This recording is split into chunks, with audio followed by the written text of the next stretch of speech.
All right, it says 3 people are watching right now. Hello, Ink and Poet. Now 4. All right. So, hey guys, RanterInShades here. Exercise my First Amendment rights stream style, and wait, this isn't my office. Where am I? That's because you're in my bungalow, Mr. in Shades. No one calls me that. Really? No one has ever called me Mr. In Shades. Well, I'm saying it right now. Very well then. But yes, I'm visiting Atticus the Death Metaler once again. I was visiting my grandparents earlier this week. I don't want to go into too much detail about it, but they recently moved into assisted living, and we were visiting them in their new place, me, my brother, and my sister-in-law. My brother was previously in Fort Myers for spring training, and we were on a call one night, and you mentioned a show taking place on Yes. Wednesday, on this past Wednesday, that you were wanting to go to, and I'm like, that's the day that my brother is flying back to Massachusetts. What if that's the day I make my drive out to visit you, and we can go to that show together? Mm-hmm.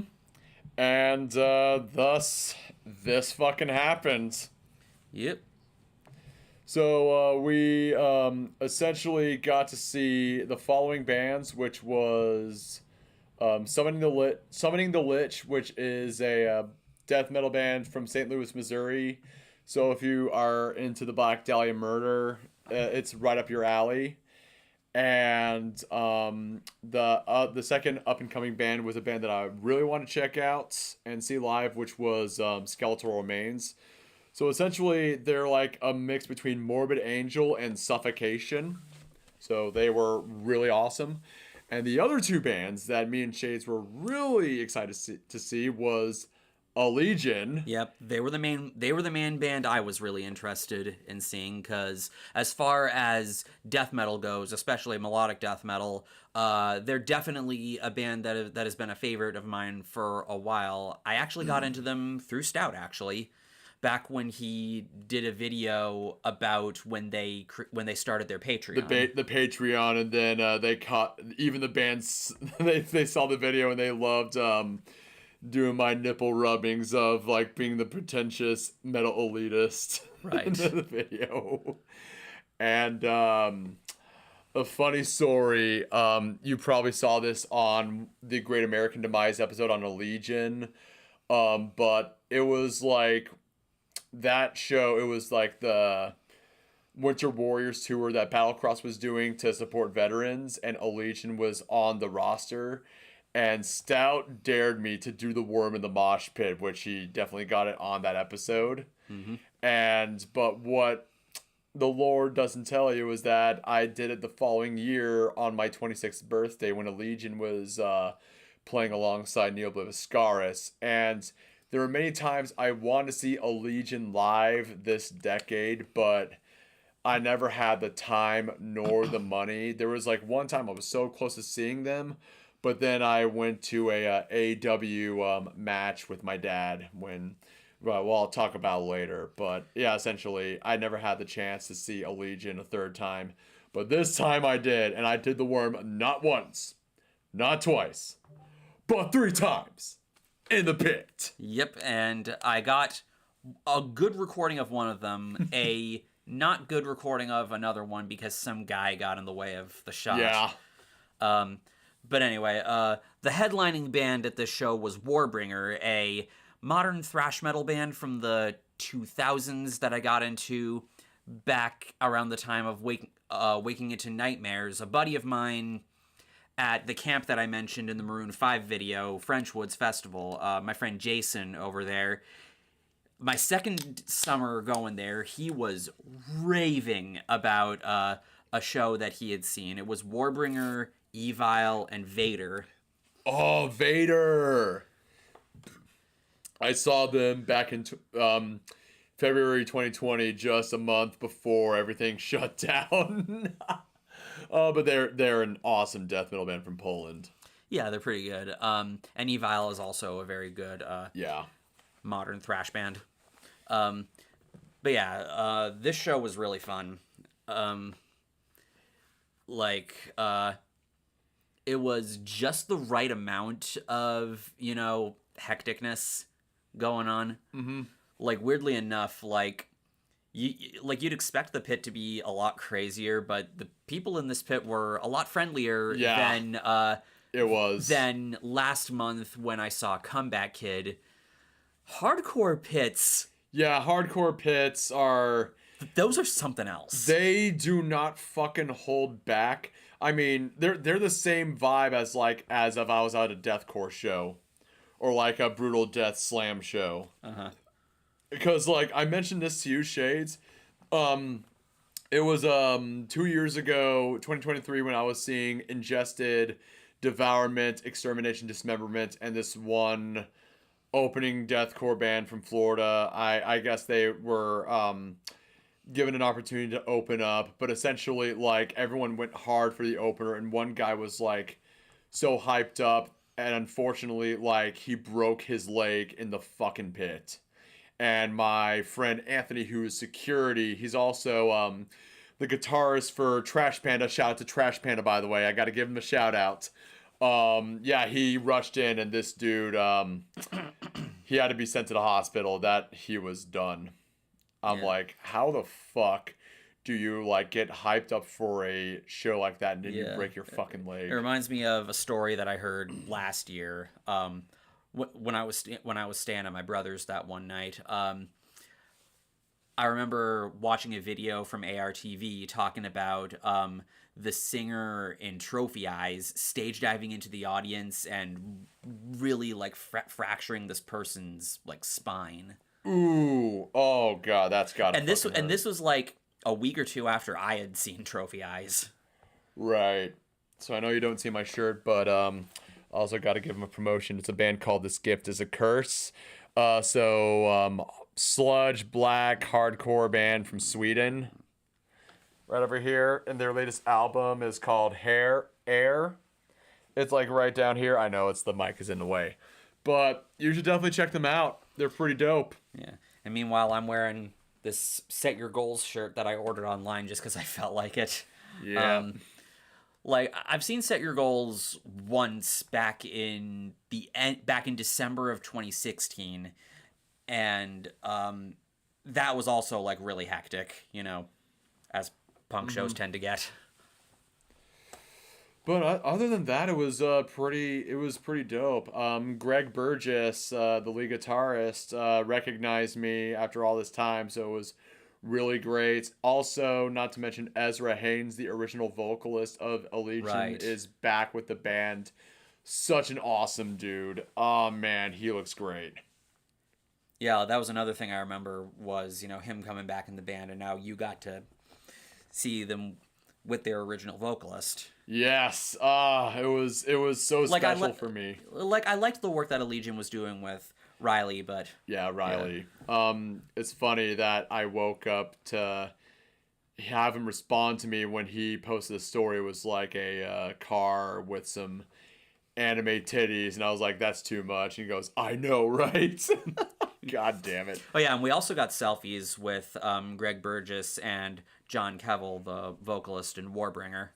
I wish we did a lot more pictures with the members of Summoning the Witch and Skeletal Yeah, Remains. I did see Summoning the Lich unloading their merch when I got to the venue. I got there like really early. Yeah, you came because mainly because I needed to check out of the hotel that I was staying at with my brother and sister-in-law, and I thought that the trip was going to be a lot longer. Yeah, and to answer, I don't give a damn about my bad reputation. So what have we been up to since? Yes. So he's currently at my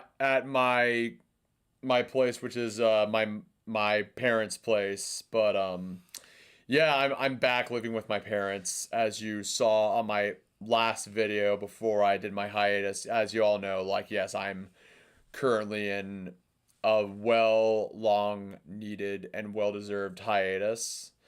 If you can ask more questions, I'm happy to answer on that. Yeah, I think now might be a good time for you to. So yeah. So um basically behind the scenes when I was living on my own, especially like the start of the summer of 2024, it went down really hard, especially with the second place that I was living in. Just things were not going so well at my last job, and I wasn't making enough money just to put a roof over my head.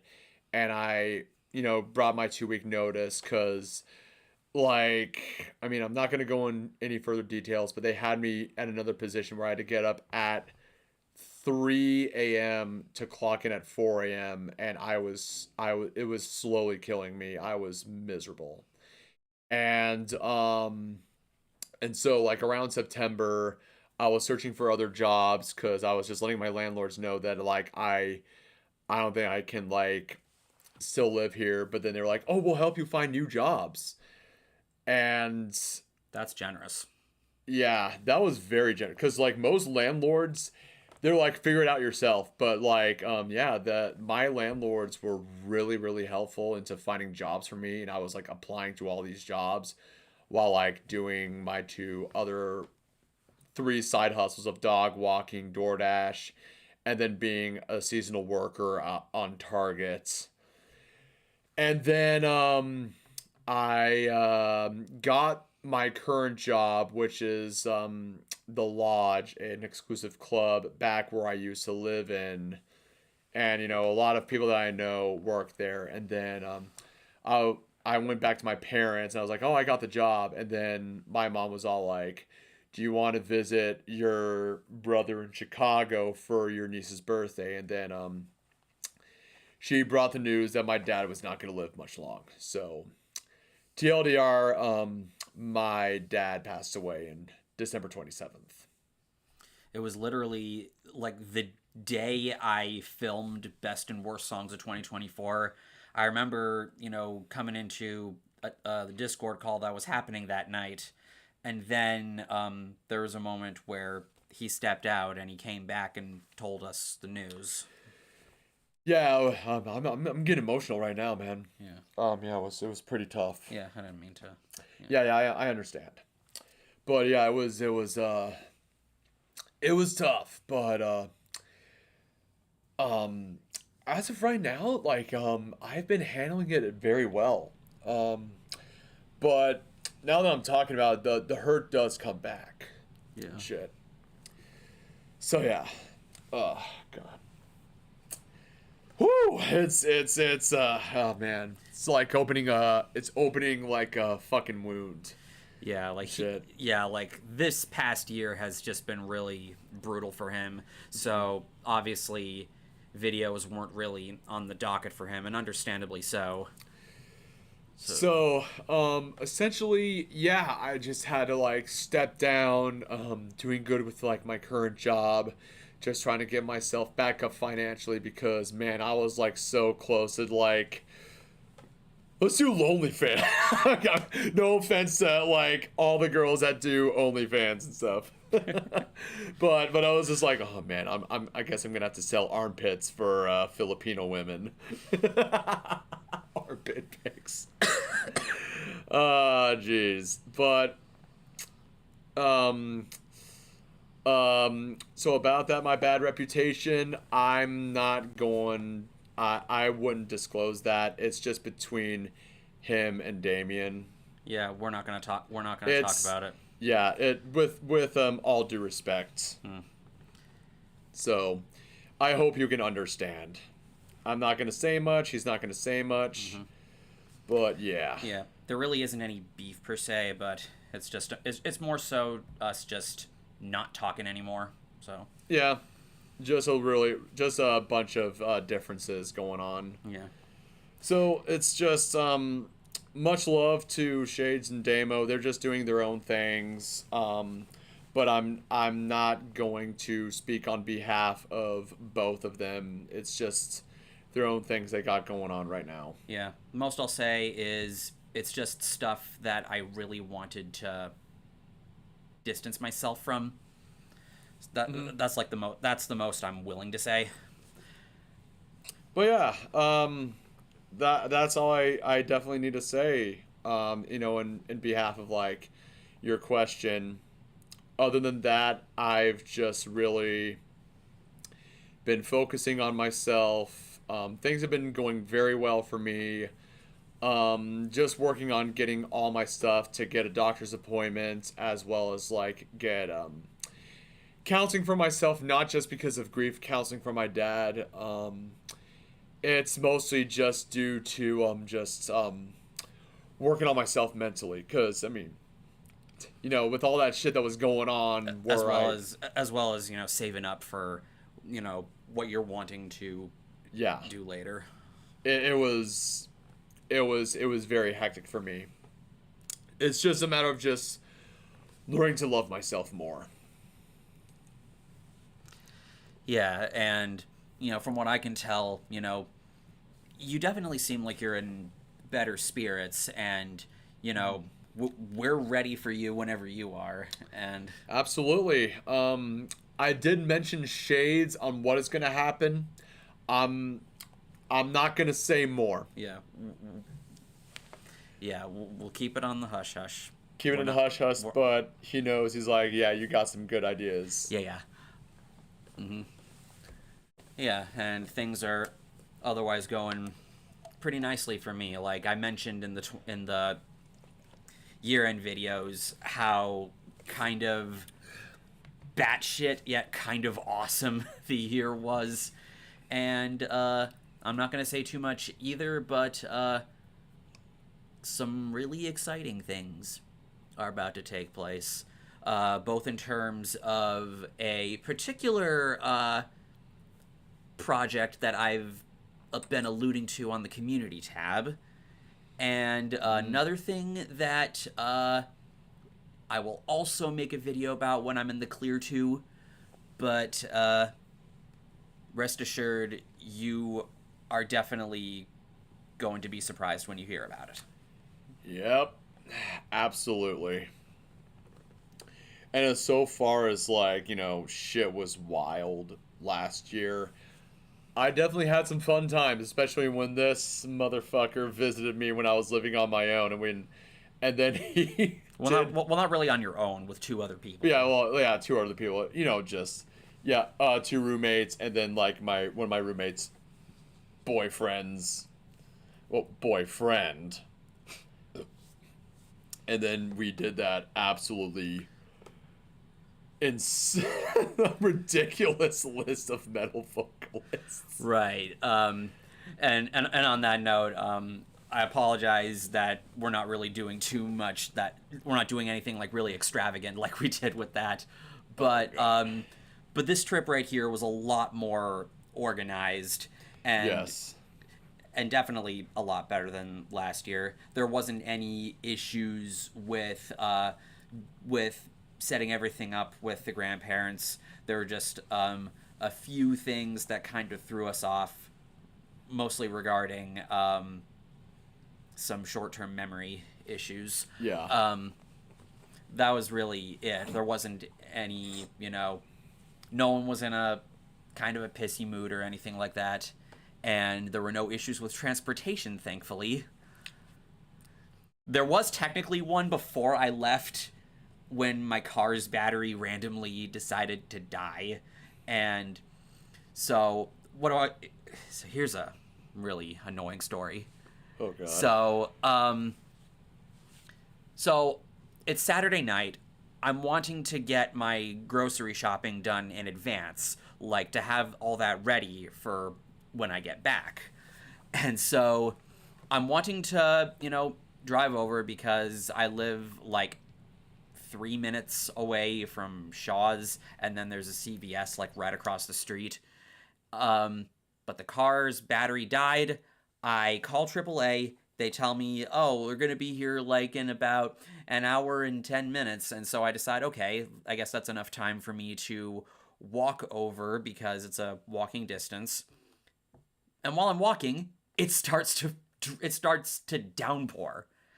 And I'm like, there's no way I'm going to call, an Uber right now and have to wait in this pouring rain for them to drive me over. So I just kept walking, and so my shoes were kind of digging into my ankles, and so it kind of hurt to walk. And then when I go to the CVS first, and I take my phone out and see that I have a missed call from AAA. It turns out there was a guy like a few minutes away from my place, and he was waiting for me. And I'm like, they told me it was going to be an hour. And he was not going to wait. And so I literally said, screw you, and hung up. And so I took care of the shopping, Ubered back, and called for another AAA, got that taken care of. So there was technically car troubles. It thankfully was not here. Right. Anything regarding the front cover in the works. I do know what the next video for that series is. I am wanting to do it this year. It's just going to be a matter of how soon the thing I'm currently researching is going to take. Mm-hmm. But the front cover is probably the thing I'm going to be doing after that. Yeah. Yeah, that's my car. That is my car story. One of your car stories. Yeah. And I got another car story, but it has a happy ending. So essentially it was an off day for me, and so I took this as an opportunity to do a DoorDash at a Jack's Beach, and I was making some pretty good deliveries. So I was on hot shit at that time. And then I get one order, and unfortunately, I drove where I drove to the left lane, and I hit a woman, and the front bumper of my car fell off. But we were both unharmed. Thankfully, we shared all of our information, kept each other company until like something else happened. But at the very end, like my car, yes, is totaled. And my auto insurance company gave me a very, very good check of like $5,000. So I'm a smart boy, put it all in my savings. So I've just been like saving up money since I've been living back with my mom. And so essentially it's just me, my mom, and my younger brother who recently graduated from UCF. And he's just been searching jobs while he's been employed. He's an intern at my mom's company and also working for a family friend. and I've been working at an executive club that's like a bike ride from where my mom's house is at, and I've just been doing good ever since. Just hitting the gym, going on jogs, and working. That's just all I've been doing. I just have to do the mental health side of things before I can get back making videos. Mm-hmm. But man, taking care of Shades has put a hefty damage on my bank account. let me tell you, this guy wakes up early. He wakes me up like earlier than I tend to like. Yeah, we had a little bit of an itinerary. So I wanted to show him around town of like, the area where I live. And then yesterday we went to my former stopping grounds in St. Augustine where we met my former co-workers. They were all happy to see me. So I introduced Shades to my co-workers. Showed him the last place I lived in before I moved back with my mom. And then we did an awesome picture how like oh god, if you were there last night on my Discord server, we took a picture of this lighthouse in St. Augustine, and I did like the soy jack pointing. Yes, it's that. And then one of our friends like made it black and white and put the title of the lighthouse on it. Yeah, right here. Oh Jesus Christ. Yeah, it's probably not gonna. Yeah.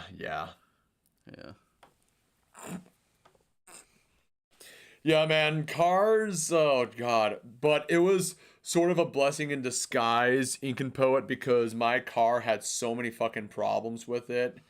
It was like really a hunk of junk. I don't even know how I managed to like not die while driving it. There was one time that there was actually a gas leak in that car.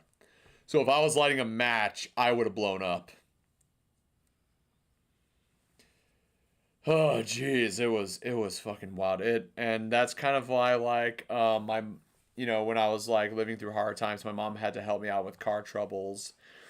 And so now that I'm back and I have like a stable job, every Friday, pay my mom $125 stuff.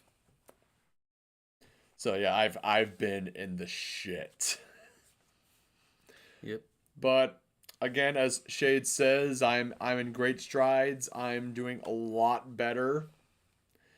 So, that's kind of why like I need this hiatus. I just had like a lot going on my life outside of YouTube. It really wasn't cutting out for me for just like taking long breaks because I had so much shit going on. I was like, I need to get my shit together. Mm-hmm. And so yeah, that's what I've been doing as of right now. And yes, I know there's no posters at the back because like the old videos where I had a bunch of flags and posters up in my room. It's just because my mom was all like, "You're gonna do all that when you have your new place," Mm-hmm. and I'm like, "I understand." Yeah, like this obviously isn't temporary, It or it is temporary. It isn't permanent. mm-hmm. It really isn't permanent. And Hair Metal Brony is now here. Alrighty, yes, Hair Metal Brony. We had a nice conversation last night. Yes. We won't talk about it here because I don't Yeah. want things to get too serious. So. Yeah, of course. Let's just say it was pretty spicy. Yeah.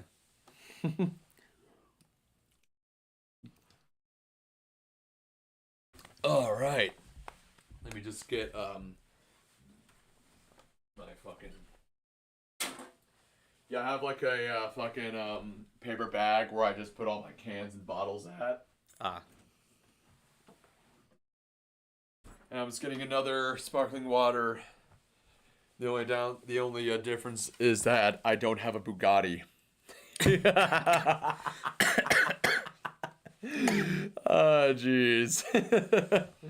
let's just say, chat. What color is your Bugatti? Stop poor shaming. I don't kink shame me. Okay, I should stop it. So we did that Allegiant tour. I know Shades has a bunch of concerts he's gonna be going to, and originally I had that one that we attended, and then Carnifex's 15th anniversary of Hell Chose Me, July 3rd in Jacksonville. I am planning to go to that show, and the third one was already sold out. Oh yeah. Yeah, like honestly, I'm pretty sure that is gonna happen every time Sleep Token announces a tour. Yep, Sleep Token. Sleep Token. I wanted to see like in hindsight, I should have seen that coming. I woke up the day the tickets went on sale. I went online because I figured, maybe maybe they're not going to sell out as quickly since it's been a couple of years since their last album, but nope. Right away they're sold out, and they're playing in Worcester. I'm like, Jesus, sold out DCU Center. If I describe my life these days, look at the bridge to That's So True by Gracie Abrams. Oh yeah, his videos on Metal Elitists are classics. Yeah, I mean, it's kind of stuff I've moved away from, but I appreciate that, that a lot about those hold up. They really do hold up. Along with other stuff, I definitely do love the What's Wrong With series. Yeah, that's basically just become, my golden goose. And the quadrilogy of the stupidest metal vocalist list. Yep. And those moments, I mean, there's a few moments, but I think the one that stuck out to me the most was after he did Scooter Ward of Cold, and he brought up Rod Stewart. That fucking broke me. Right, the double whammy of just those back to back. It was Rod Stewart and then Mick Jagger. Yeah, it's like, yes, these are very good metal vocalists. Yes. Yes. Ink Sock. Rod Stewart has always been number 60 of the top best metal vocalists. Thoughts on the Gel situation. I had never heard of that band until like a week ago. They're that hardcore band that basically just fell apart because of the guitarist spreading nude pics of the band on Reddit and then spending a shitload of money on OnlyFans. It's like, Jesus Christ. I'm gonna say this out of a whim here. I'm pretty sure, I don't know if this is true, this guy was trying to see the shit of Lily Phillips getting that 101-man train ran on. But yeah, it's just wild that a person can do so much stupid shit like that and just screw up a bunch of opportunities for the band, because they were going to go on tour with Spirit Box. Yeah.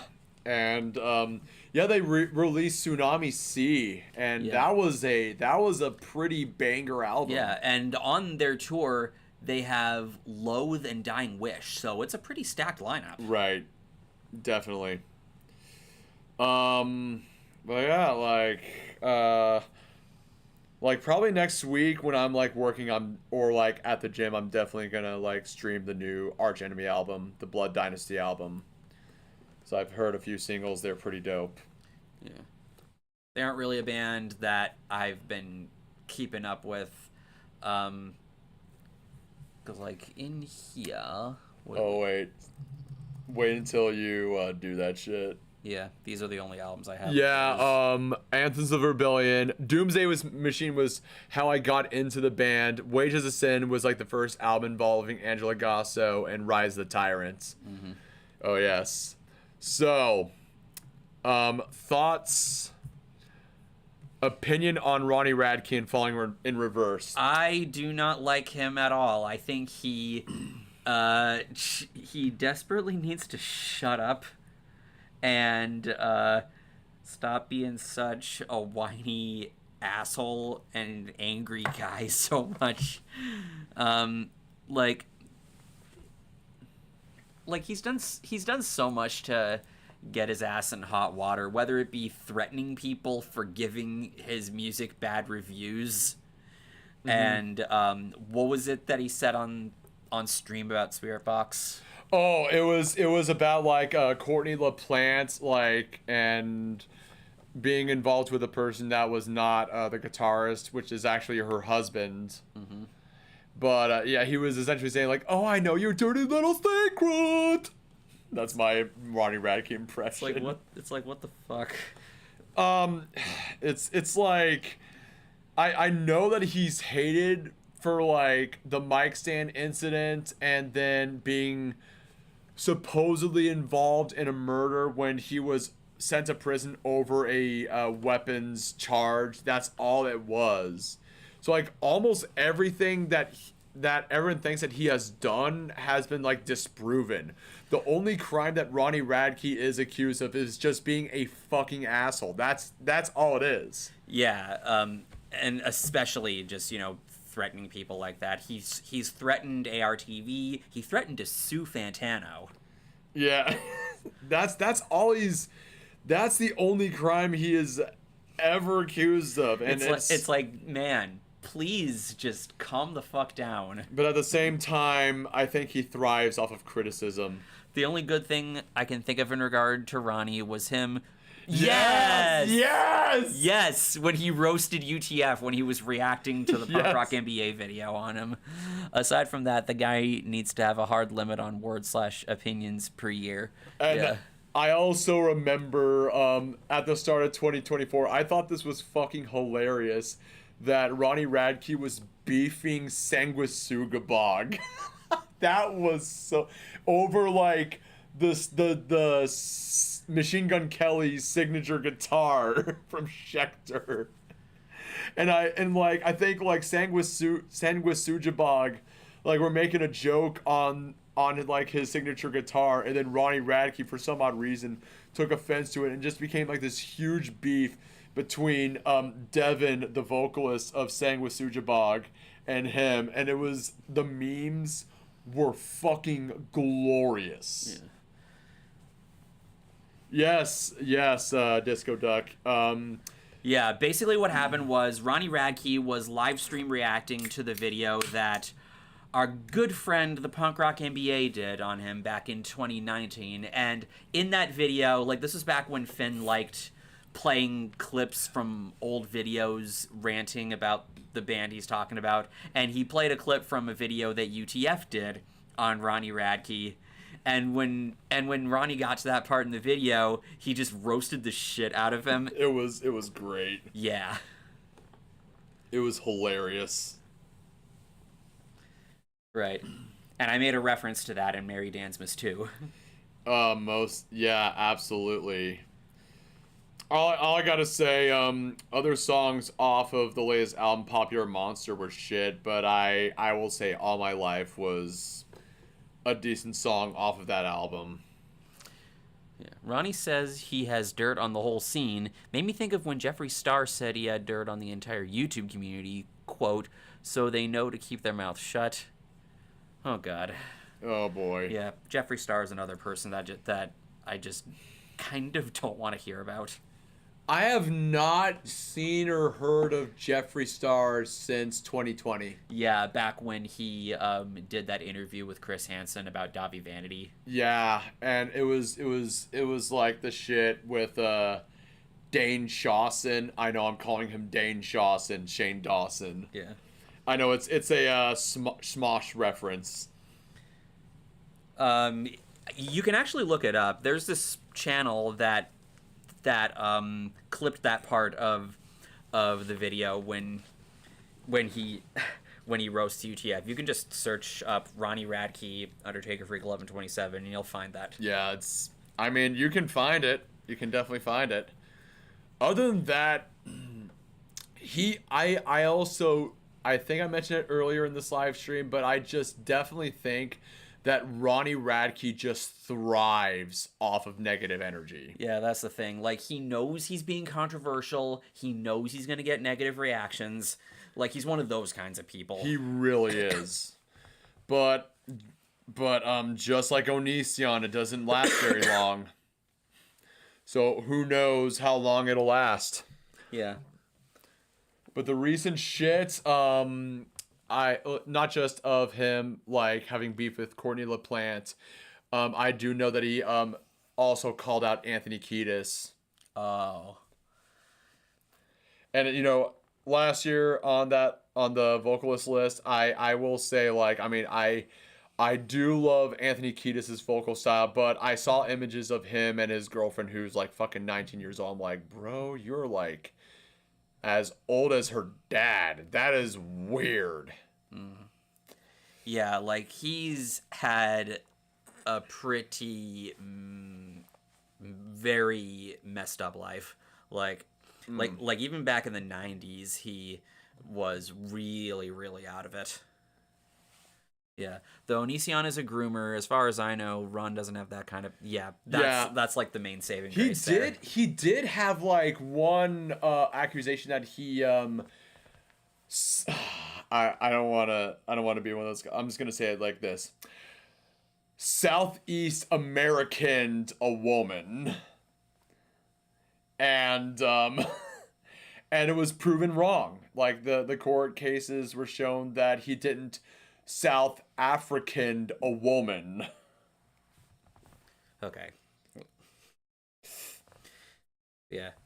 And he knows Epitaph won't get rid of him. Yeah, that's also kind of insane. Like it gives Epitaph direct attention.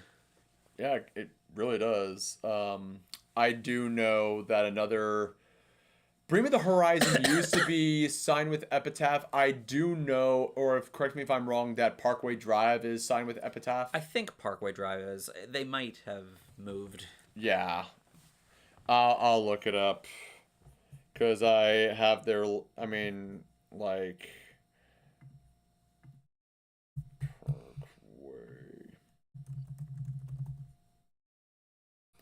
Their last album was pretty dope.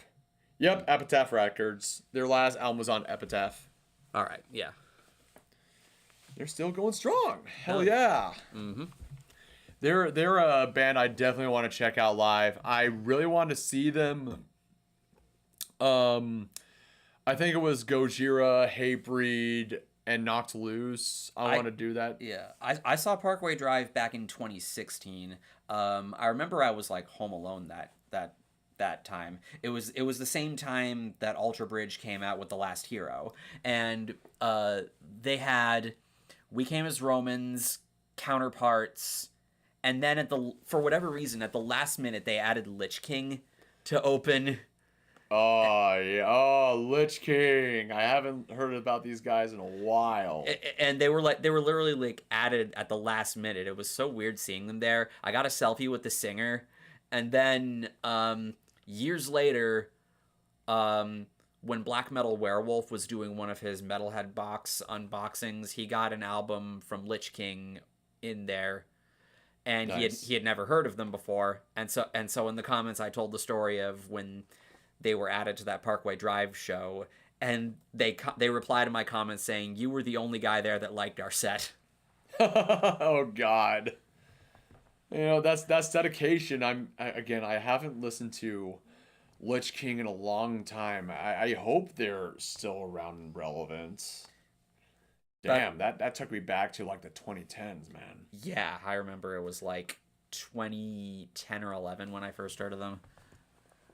Something more positive. Sleep Token managed... Yes, I saw that. Yes, we saw that. Yeah, on my drive over to Orlando, I was listening to the latest Billboard breakdown from Spectrum Pulse, and when he gets to Emergence by Sleep Token there, I'm like, wait, what? Yes. I'm like, dude, if Sleep Token managed to get on the year-end chart this year... That's going to change everything.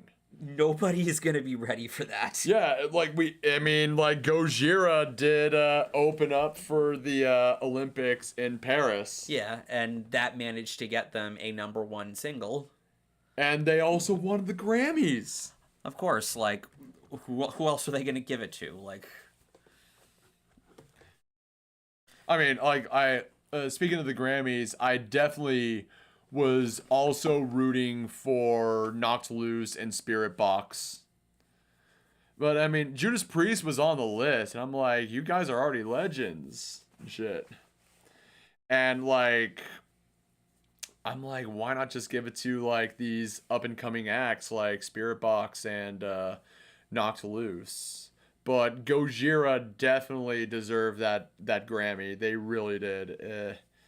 Man, it was like I listened to these guys back in 2007 when they were doing the this one tour with Jaffa Cowboy, Beneath the Massacre, and Behemoth, and that's how I like got into the band with From Mars to Sirius. And good lord, that release was fucking awesome.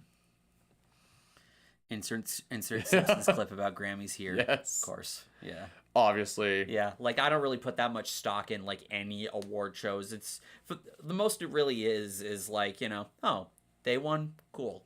Oh, they got nominated, cool. And that's pretty much the most reaction I really give. Personally, if Soft Spine was within eligibility, I would have been more stoked. Yeah, but it's Tsunami Sea came out earlier this month. What the hell was that? What the hell was that? I can do a pretty good Krusty Clown impression. Yeah. What? Oh my god. No. Theory on chemtrails. Nate Talks to You made an excellent... I remember that. Yeah. People are confusing them with contrails, which come from planes. Yeah. Like the most... And for the longest time, I always conflated the two, that, all they were really talking about was, just the clouds that come from planes. And it's like, Right. why are people making a big deal out of this? Yeah, it's... Oh, God. Because, like, I remember seeing, when I was in the later days of my college years, and Nate Talks to You dropped a video on chemtrails. Because I remember that people talked nonstop about chemtrails, and I was just all like, what is up with this shit? And then Nate made that video on chemtrails. I'm going, oh, finally. I get to watch a video to break all that shit down. Yeah, but I agree with Ink and Poet.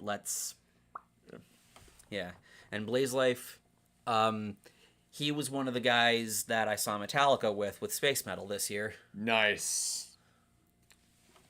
Again, I should explained it more on when he was visiting last year. But then again, I was just so cooked from like my work schedule and waiting for him to arrive at my place at midnight. But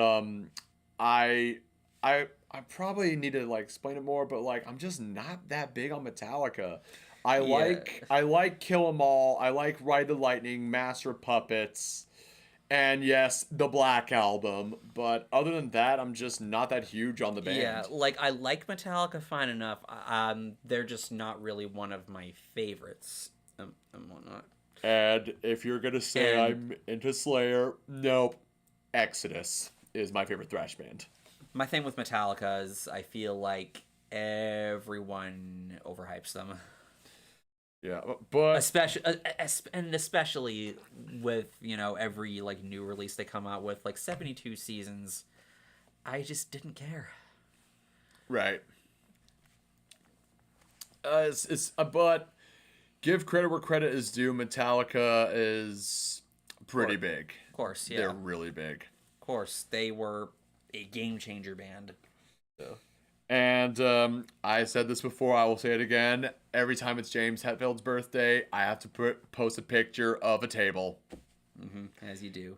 Out of love and respect for James. What What about Rammstein? They're cool. Rammstein, I love Rammstein. So funny story about Rammstein. I remembered watching the film Triple X back in 2003. It's that Vin Diesel movie. And essentially, the very beginning, they had Rammstein in the first scene, and they were playing Feuer frei. And then that was like because back in that time I really haven't developed a major music taste. And then 2006 when I had my first iPod Nano, and then an iPod Nano with LimeWire. Oh boy. Because like growing up in a Catholic family, oh boy. I went hog on LimeWire, and then I stumbled across. No, there was also MySpace. I know I'm like jumbling over, and then I discovered one profile and it had Ich will, and then that's how I got back, and then that's essentially my established discovery of Rammstein, and then I discovered Feuer frei again. I'm going the way I discovered Rammstein is something that I think the only person that will get this is Beakman, because I don't know if anybody else knows about this. If anybody is familiar with retarded animal babies, there was this one episode where they form a band to compete in this parody of Ozfest. And there's a parody of Ozzy and Sharon in there. And the song that they play is Rammstein's song Rammstein. Oh yeah, off of the Herzlied album. That was their debut release. Yeah. And so that's how I first heard of them. So when I found out that they were actually a band, I'm like, wait a second, that's that band from Retarded Animal Babies. Yes. Oh god, yeah, I definitely remember Retarded Animal Babies off when E-Bombs World was a thing. They were this was a Newgrounds thing, not E-Bombs. Yeah, no, but I discovered that one of their videos off of E-Bombs World. But oh my god, yeah, like I was really into Rammstein at this, discovering them in 2006, along with listening to Slipknot and Hoobastank, Creed. Oh my god, it's a little bit embarrassing. Like I had to like really develop a big music tastes, really to establish everything for myself on what I am now. Yes, that series was so fucked up. I only saw one. Yeah, like I have a bunch of the episodes like downloaded on my computer over here. It's very nostalgic for me, even though I was way too young to be watching that shit. Right, yeah. Man, the internet was a different beast back then. Yeah, like early internet cartoons. Yeah, man, it was the wild, wild west. But it's not like that we were stumbling across like execution videos online. But yeah, the way I found out about Retarded Animal Babies was a dude at a camp I was going to talking about it. I thought it sounded funny, so I looked it up and then just went to town on those episodes. Oh man. Yeah, I was Sorry. Yeah, I was like 12 at the time, I think. Oh man, we were young and innocent and shit. My favorite band, Motionless in White, covers that song. I never saw the band Motionless in White live. I have. But I met Chris Motionless in person. And the funny thing, it was at a Soilwork concert. Yeah, I saw Motionless in White in 2023. I was going to see them mainly because Knocked Loose was opening, along with After the Burial and Alpha Wolf. Nice. And the story of this show, during Knocked Loose's set, I knew to expect things to be hectic, but I was optimistic enough to believe that I could find a way to sidestep it, but nope. Eventually, the entire floor became the pit, and I got sucked in, and it was so hectic that I ended up accidentally stepping out of both of my shoes. Yeah, oh god. Since we're bringing up those experiences, Bigman's Void will remember this story because I definitely mentioned this on my Discord with everyone else. So it was the first of the 3 farewell tours of Slayer. Or like, yeah, 2 or 3. And so it was when I had my double hernia. And I had that mentality of like, I know I have a double hernia, but I don't give a shit. I'm going to be seeing Slayer. And it was like the day after seeing Insomnium. So it was like a double show with my friend Caleb. And so it was after Anthrax's set, and I was just so claustrophobic. Like, I was just so compact, and I had to like get some air because up front was just so bad. And the thing was that I was at the very edge of like where the massive mosh pit was at. Lamb of God comes on. They open up with Omerta. And oh my god, I got knocked. And I knocked into some people, and it felt like a domino effect, like a bunch of dominoes falling down. It was so bad. And also, you know, Battle of the Bastards in Game of Thrones when Jon Snow is just getting out of those bodies. That was me. That was me.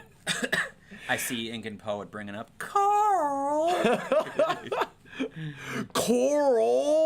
Carl, that's heresy. I'm thinking of Rick in The Walking Dead. Like, Coral, come on.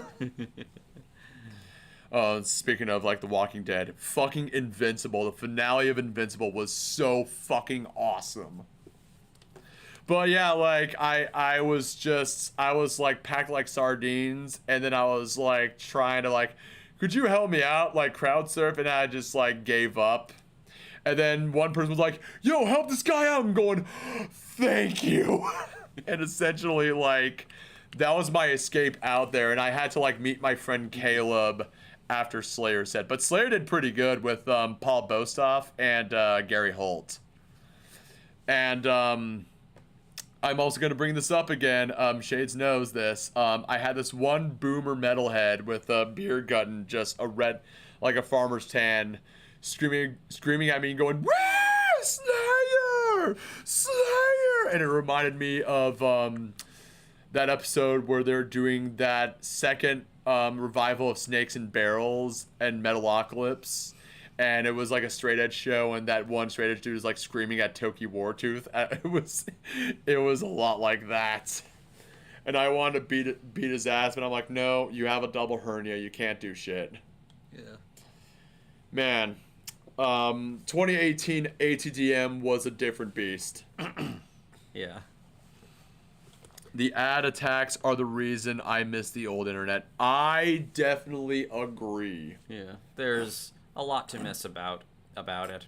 There's a lot that I don't miss about it, but there's definitely, it was a simple time. Like it was simple, but it didn't come with its risks. Like at least you had to be a little bit smart to navigate the internet because there were some massive malicious assholes. Mm-hmm. I mean, look at Chris Chan, for instance. Like, prime fucking example. Mm-hmm. And, but I definitely learned quick. I definitely learned quick on who to trust and who to talk to on the internet. The fact that you went to a show with a hernia like that shows some kind of dedication. I mean, yeah, I went, it was Watain, Dying Fetus, Tear, Insomnium, and Slayer. Like 5 of those shows I went in, but like the first 2 I had the first signs of like a hernia because I felt like a sharp pain in my groinage area. It was, oh god, like it was the Dying Fetus show. I had to like get out in the back of the 1904. It's shut down. I think it's owned by a new owners in downtown Jacksonville, but like I had to like sit down a couple of times. It was horrible. It was how do I describe it? It felt like having a knife in your lower intestine. That's how bad it was. Yeah. It was horrible, and I definitely remembered getting ready for my surgery where one of the guys that was operating me claimed that he was related to Tom Araya because his last name was Araya. And then I was, it was so funny because like we were heading to the operating room. He's like, "Yeah, just tell me about the show," and I was like telling him about everything, and I just went, just knocked the fuck out. It was a trick. Yeah, I was just talking, and I was just like, it was that gas that knocked me out so hard, and then I woke up going like, how long was I out? Probably pretty much the half of the day. I'm like, what the fuck? And Yeah. Now I'm basically thinking of the end of the Zelda Wand of Gamelon cutscenes where Link comes back. He's like, "What happened?" And then the king is like, "You saved me." That's basically you. Yeah. Oh yeah. Yeah. Oh my god. And then I remembered. I definitely had the urge to take a piss, but it was just so difficult to get all that shit out.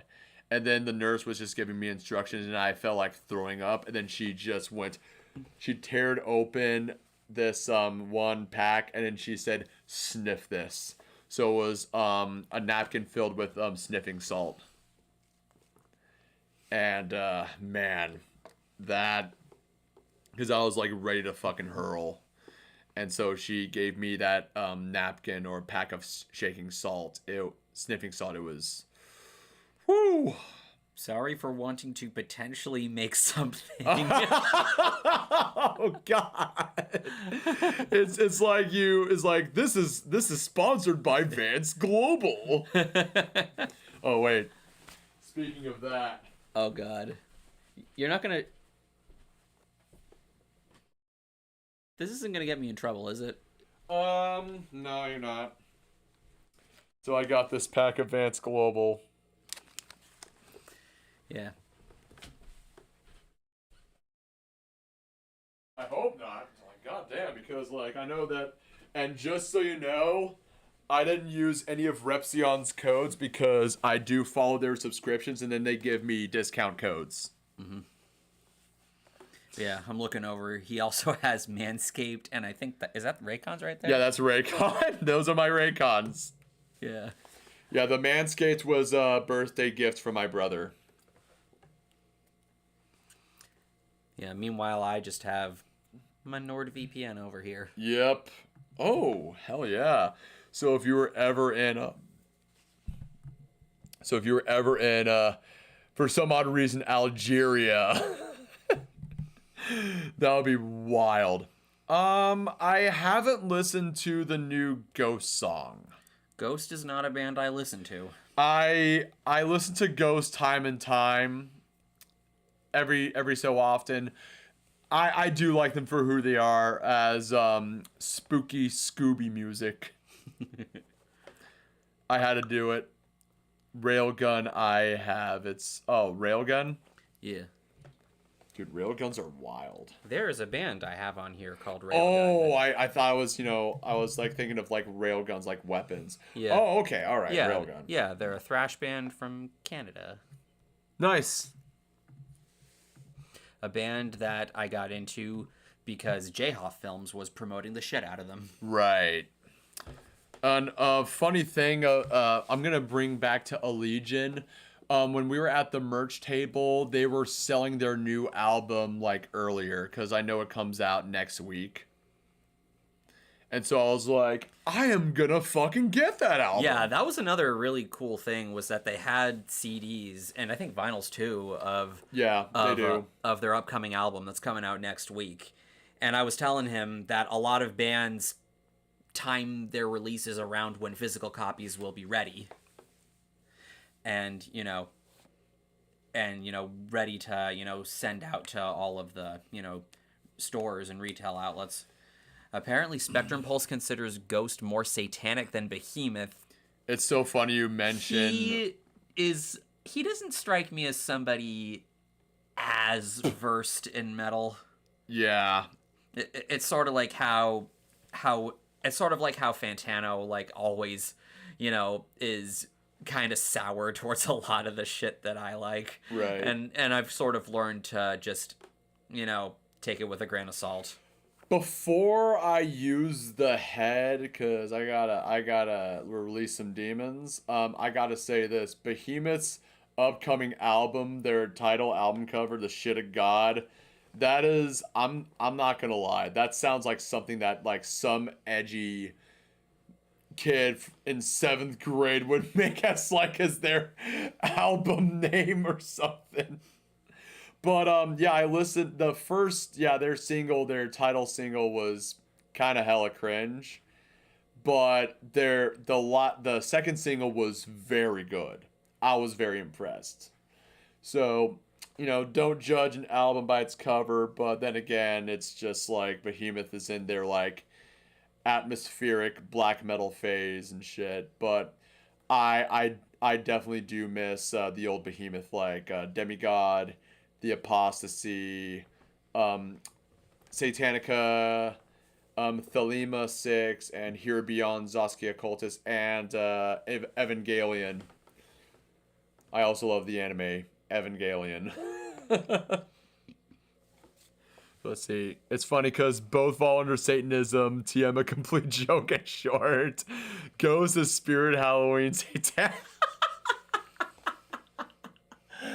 They're just spooky Scooby Doo music. That'll be really. I'm not gonna lie. It would be very dope.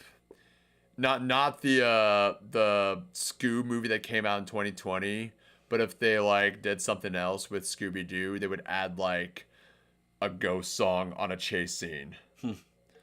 Like oh man, it's the are you here with me right here right now for the devil? I forgot the title track. I'll have to look it up on my shit ghosts. I should also mention that was in context to his thoughts on Behemoth's The Satanist. I prefer their first three records personally, though Prequel and Impera are still pretty solid. Yeah, with Square Hammer, I would love if like the Scooby Doo gang were like being chased with Square Hammer playing in the background. Mm-hmm. Priest, on the other hand, is better. IMO. I know they're a band that you hype very hard. Indeed. Mm-hmm. All right, you want to go do your business? I gotta do my business, as what my dad would say. Yeah. Did you know Ronnie Radke had a rap mixtape? I know he raps in a lot of the Falling in Reverse songs, so sure.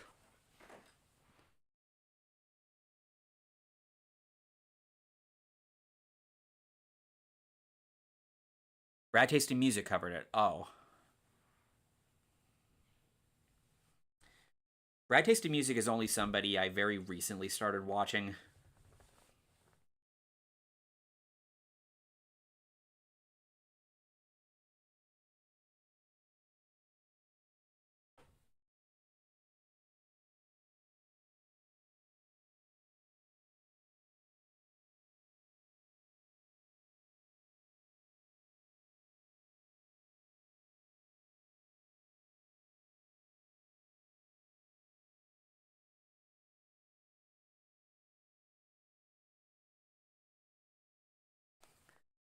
Daddy-O5 also has a rap album.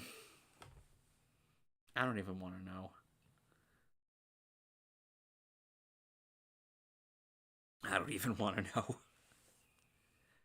know. Next time Shades does a live stream, let's play a game where we take a shot each time an ad pops up in a stream. Gotta get the bag, so to speak.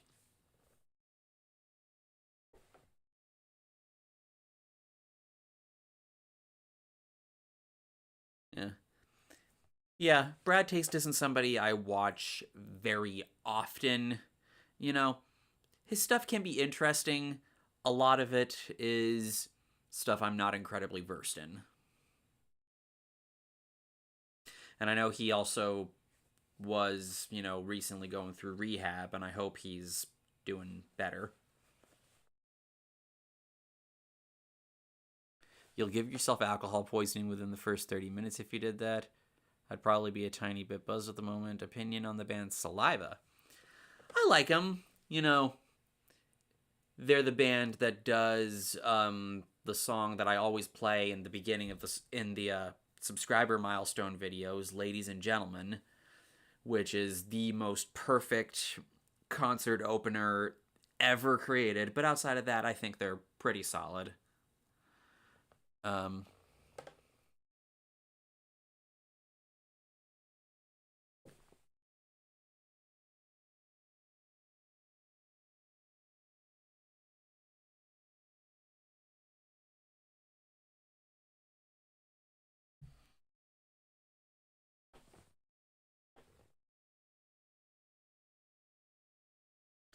In fact, I've been distancing myself from a lot of music critics.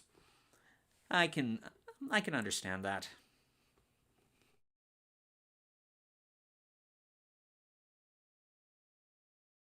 Sometimes I feel like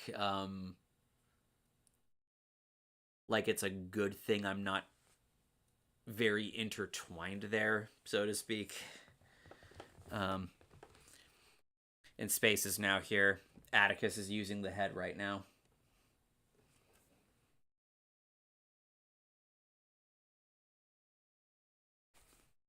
How many people are watching right now? 13. Hot damn.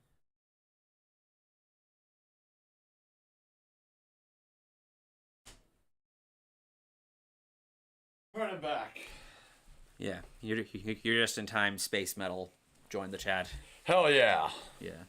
Ronnie Radke threatened a guy wearing an anti-Ronnie Radke shirt that he was gonna get his biker gang dad on him. I think I remember that. That is some like, no, my dad will kick your ass type of shit. Yeah. I mean, it's like two idiots like beefing with each other. Yeah. Headley, I think I've heard the name before. I don't know what kind of music they make. Opinion on the band Saliva. I think I mentioned my opinions on Saliva when we were doing... Yeah, I talked about them. Oh, right. Okay, all right. Well, yeah, I talked about them while you were in the bathroom. Okay, right. Jeez. But, I gotta say, let me just look,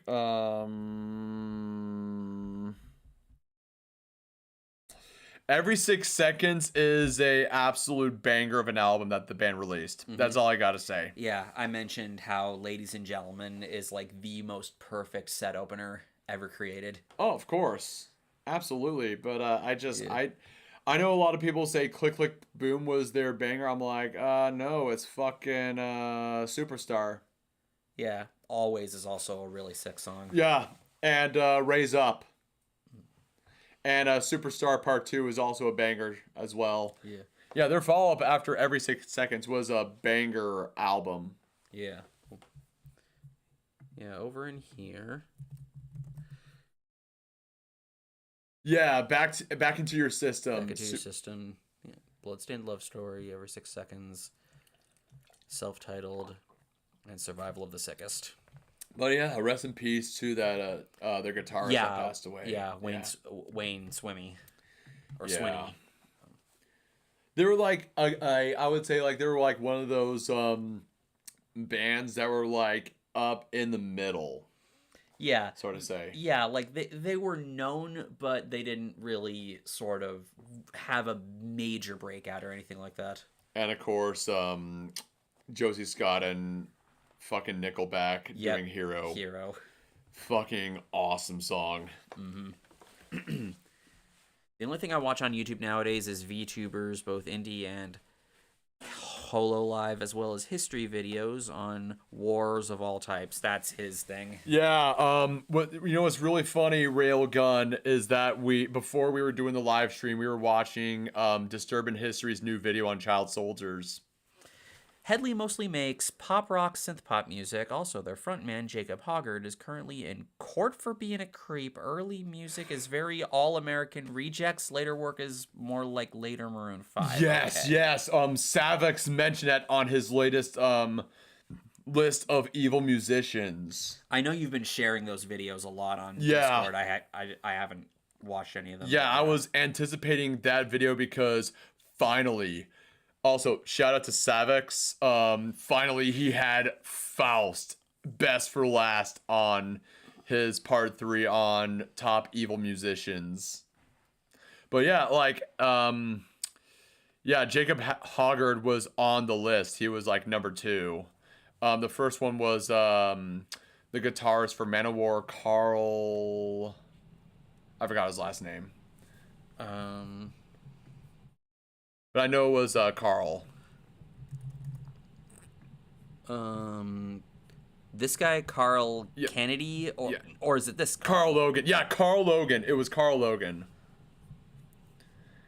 So yeah, that, oh god, I remembered the news of when Carl Logan was busted for being a creep. That was some wild shit. All I watch and study is history as well. Absolutely space. But I never really knew of Headley. Yeah, someone mentioned them before. I'm just blanking. I'm just drawing a blank on which friend it was. I do know that our friend Wizard on my Discord server, he was like, "You guys never knew of Headley?" Oh, Wizard. Yeah. Because I know he's Canadian, and he was all like, "You guys never knew about Headley?" Yeah. Actually, come to think of it, I feel like Random Gangsta might have mentioned them at some point in the past. Right. Because he's also Canadian. Mm-hmm. Gotta move my keys over here. It's the keys to my bike. In Jimmy's voice, goodness, I feel like I've died and gone to heaven. That's not Jimmy that says it. All right. Oh wait, yeah, it is. Like what? Like Jimmy Neutron or? No, he's referring to when he was eating at Hooters today. Oh, oh my God. Yeah, you heard it here. Space has eaten at Hooters. But he didn't get any Hooters. And I basically shared with him a picture of when Cartman is like full from eating all the wings over there. He's like, "Oh my god, this place is fucking awesome." Oh my god, this place is fucking awesome, man. I can do an alright impression of Cartman. I can still listen to a lot of black metal bands in spite of their crimes. I always had known that famous people are flawed since before hitting puberty. Railgun. Mm-hmm. Yes. I mean, you're mostly being ironic with it. But I am very ironic with, like, I am ironic over it, and I understand over the crimes of Varg Vikernes and Faust. Like, especially Faust, I would definitely say out of all the black metal musicians that did their crimes, Faust was like the most terrifying out of all of them. He, like, because I know, like, in Lords of Chaos, it wasn't received well, but like how they portrayed Faust, where he goes, "I wonder how it feels like to penetrate a knife in a man's body." It was like, what the fuck? Because you would think it was like an edgy thing to say, but like essentially he was all like, "Yeah, I really want to know how it feels to kill someone." And when I was doing my research on the video for Lords of Chaos, like the history about it, I learned that he was like, I did it for the sake of being evil. And it's just like, holy shit. Like that was wild. And I gotta say, absolutely, in the movie when Faust did the murder, it was very hard to watch because, like, he essentially has this. Actually, no, I don't want to. Yeah. I was doing that, and I was thinking, don't pull a Jessica Yaniv. I was about to make that comparison. I was like, don't pull a Jessica Yaniv. Okay, that's my bad. Yeah. But essentially, he had a pocket knife and was just like going to town on this guy. It was hard to watch. Other than that, Varg is kind of a meme to both of us. He is a meme. We both are big fans of that clip. Let's find out.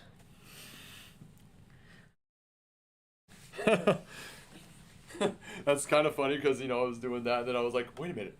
Moist Critical had his guns. I was just oh my god. I was just now thinking about it. I'm like, By the way, is there an outlet that's close by? What outlet? Oh, yes, there is an outlet. Yeah, because I'm gonna need to plug my computer in pretty soon. I'm just gonna unplug one of my lamps for the time being. Yeah, I'm gonna go get my plug. Be right back. All right. In the meantime, I can ask some questions here and there.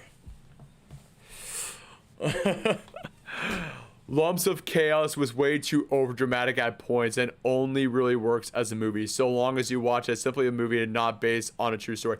Exactly. That's how I walked into it, watching it, and definitely when, there were some people talking about it. Yes, also Varg drinking the chalky milk got rightfully memed to all hell. Oh god, that was great. That was fucking fantastic. But it was like, the band just like partying. I remember just watching when they were doing their little cabin that him, like Euronymous Dead and Hellhammer had. When they were like, just it was just like them partying and just like drinking and just fucking women. And it was really not like that. Them partying in the inner circle. It was just them sitting around being depressed. That's essentially what it was.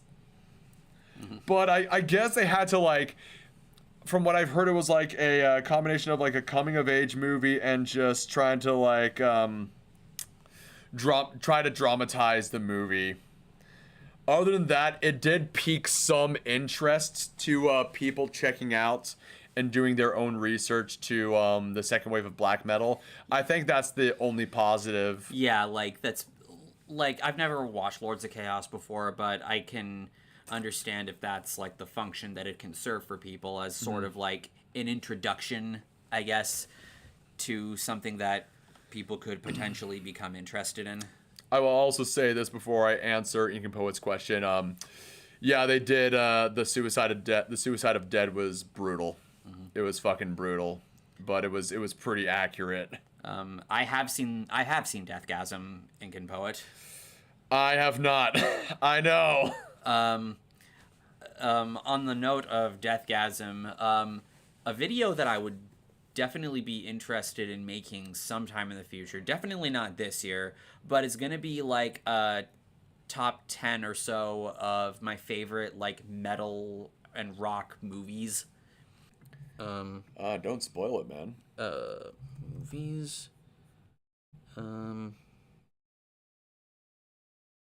There it is. Oh, nice. Oh, hell. Oh, yeah. You have to definitely add that movie to the list. Mm-hmm. And of course, that one. Yeah, I love how you're not being specific about it. I'm trying to be as like yes. mysterious as possible. Yeah, but these are all of my candidates. Awesome. Awesome. Yeah, it's definitely going to involve a lot of rewatching and note taking about movies more than I've probably ever done. Deathgasm is worth at least one watch if goofy horror comedy is your thing. Yeah. It's the movie with the famous scene with the cute girl sitting on the bench with the black metal guy. Yes, the black metal guy is just like, the really cute cottagecore girl. And then you have like the black metal dude with like his bullet vests, bullet straps, and then like the spiked vests. They're all like licking ice cream together in a nice, bright and shiny park. Yep. Spinal Tap is definitely a candidate for that railgun. Oh man, he pulled out a wild card out over there. Yeah, Spinal Tap is like, pretty much the de facto classic of, metal movies, as well as movies in the mockumentary genre. Throughout my childhood, I had to hear Mel Gibson's and Britney Spears shenanigans. That's when I knew, hey, don't put people on pedestals. Oh yeah. But then we got classic South Park episodes like The Passion of the Jew and Britney's Watch. Oh yeah. But I'm glad that Britney's out of her conservatorship. Yeah. I hope she's doing better for herself. I hope she's doing a lot better as well, because goddamn. Yeah. I made a thrash vest and a black metal vest, and the black metal vest is in the works. Cool. Yeah. Shade saw my second vest at the show, which is mostly consisting of black metal and death metal. How many vests do you have at the moment? I have the first one, which is the death vest. Then there is the one that you saw. Then there's the Suicide Silence vest, and then the new one that I got for Christmas. So I have 4 vests. Excellent. Yep, I'm making a collection. I'm making a collection of vests, just mostly because the patches. Yeah. I've never really been a patch guy, but I think they can be cool projects for people. Oh, they're definitely awesome works. I love decorating my vests. The only person who pissed me off when I found out they were scummy was Tyler Carter from Issues. That was unfortunate, finding that out, because if your black metal vest isn't black leather with white fun, you're doing it wrong. Oh God. Yeah, like the entire situation with Issues was just really depressing, because they, to me, were one of a very small number of bands that I felt were really trying to bring something unique to the table, and then Tyler ended up kind of fucking it up for everyone, and then the remaining members did like a final 2 or 3 shows, and now they're just moved on to other things. Yeah. Says who? I don't know, man. It's really weird, man.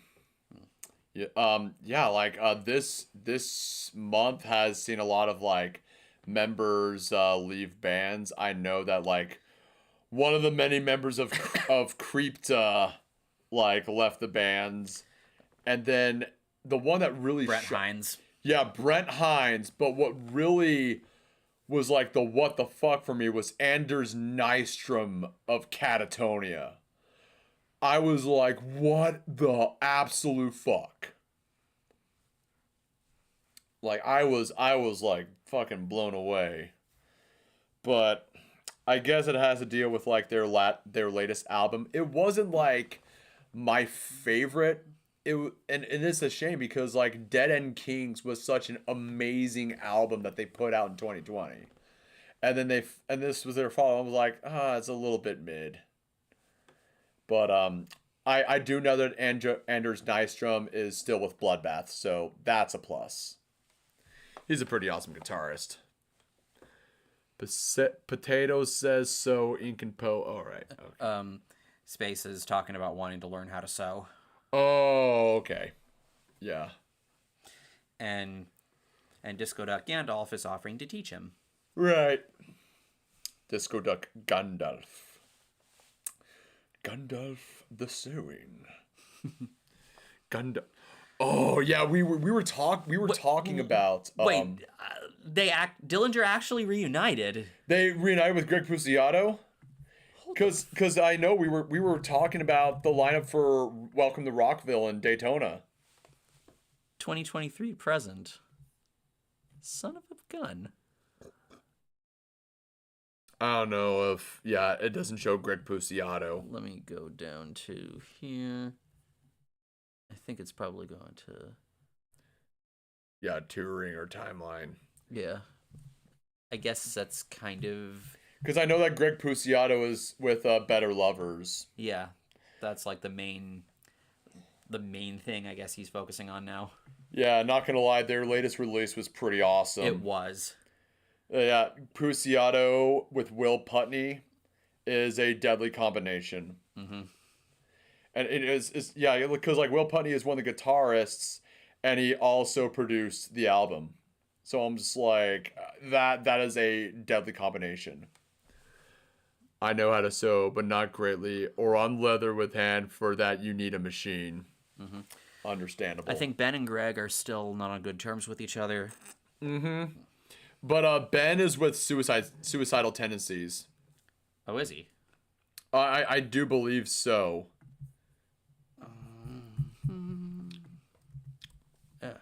Suicidal tendencies.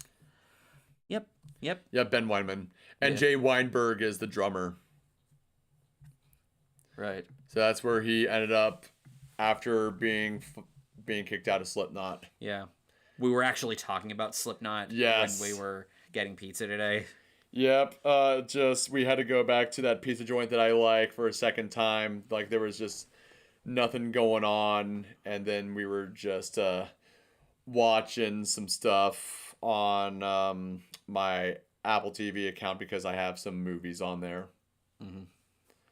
So we were doing that, and then my mom was all like, "You should just go out and walk." And so we did like a walk, and we were gonna go to this one place, but I showed him where I currently work at, but then there was like a fucking line, and then I was all like, "Oh, we can't wait over this goddamn line," and plus we had to get this live stream going, and so we just walked back, and then we grabbed a slice of pizza before we did this shit. Mm-hmm. Some people thought that a white horse covered in blood was aimed at Ben. Oh, jeez. Who knows? Who fucking knows? Because I'm not like one of the biggest fans of the Dillinger Escape Plan. I do have I have like their last release before they split up. Yeah. It was like their last release from Sumerian Records, but I do respect the band. The way I got into them will always be so memorable to me. I mentioned this in the Most Unexpected Music Source video, how my mom bought Ironworks on CD for me. She had never heard the band before. I had never heard of them either. Nope, neither of us knew what they sounded like. That is wild. Yeah.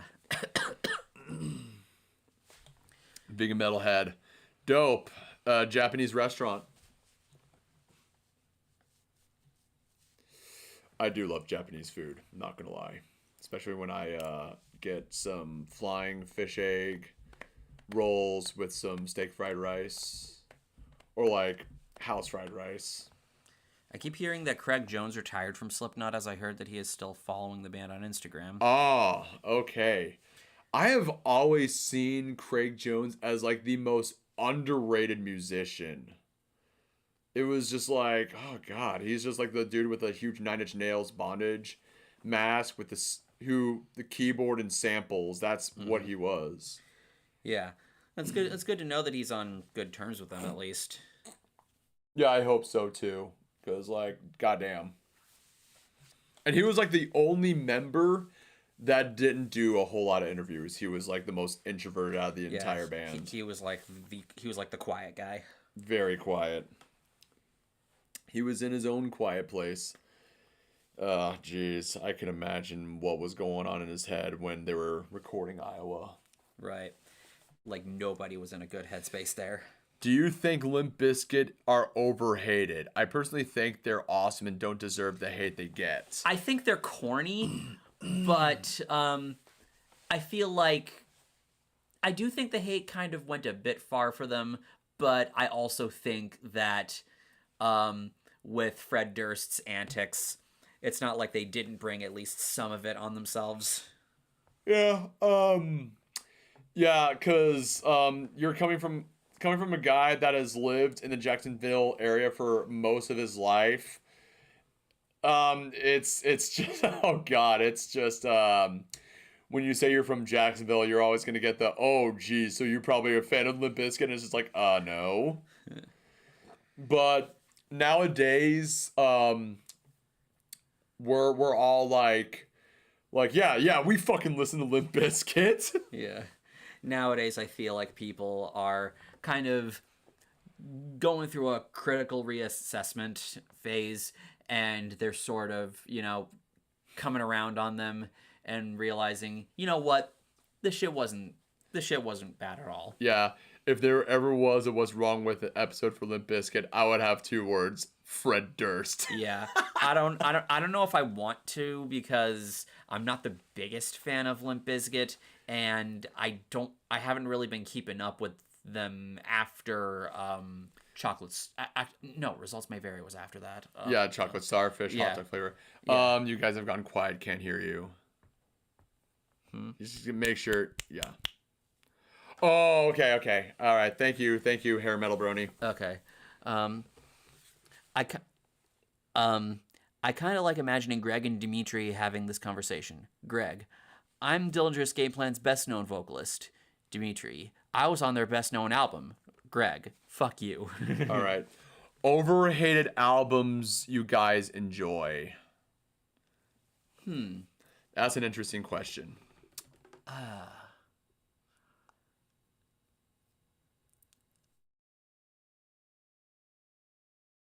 Well, one thing I was telling him when we were talking about Slipknot today was I don't understand why so many people act like the Gray Chapter is Slipknot's worst album when it's one of my favorites.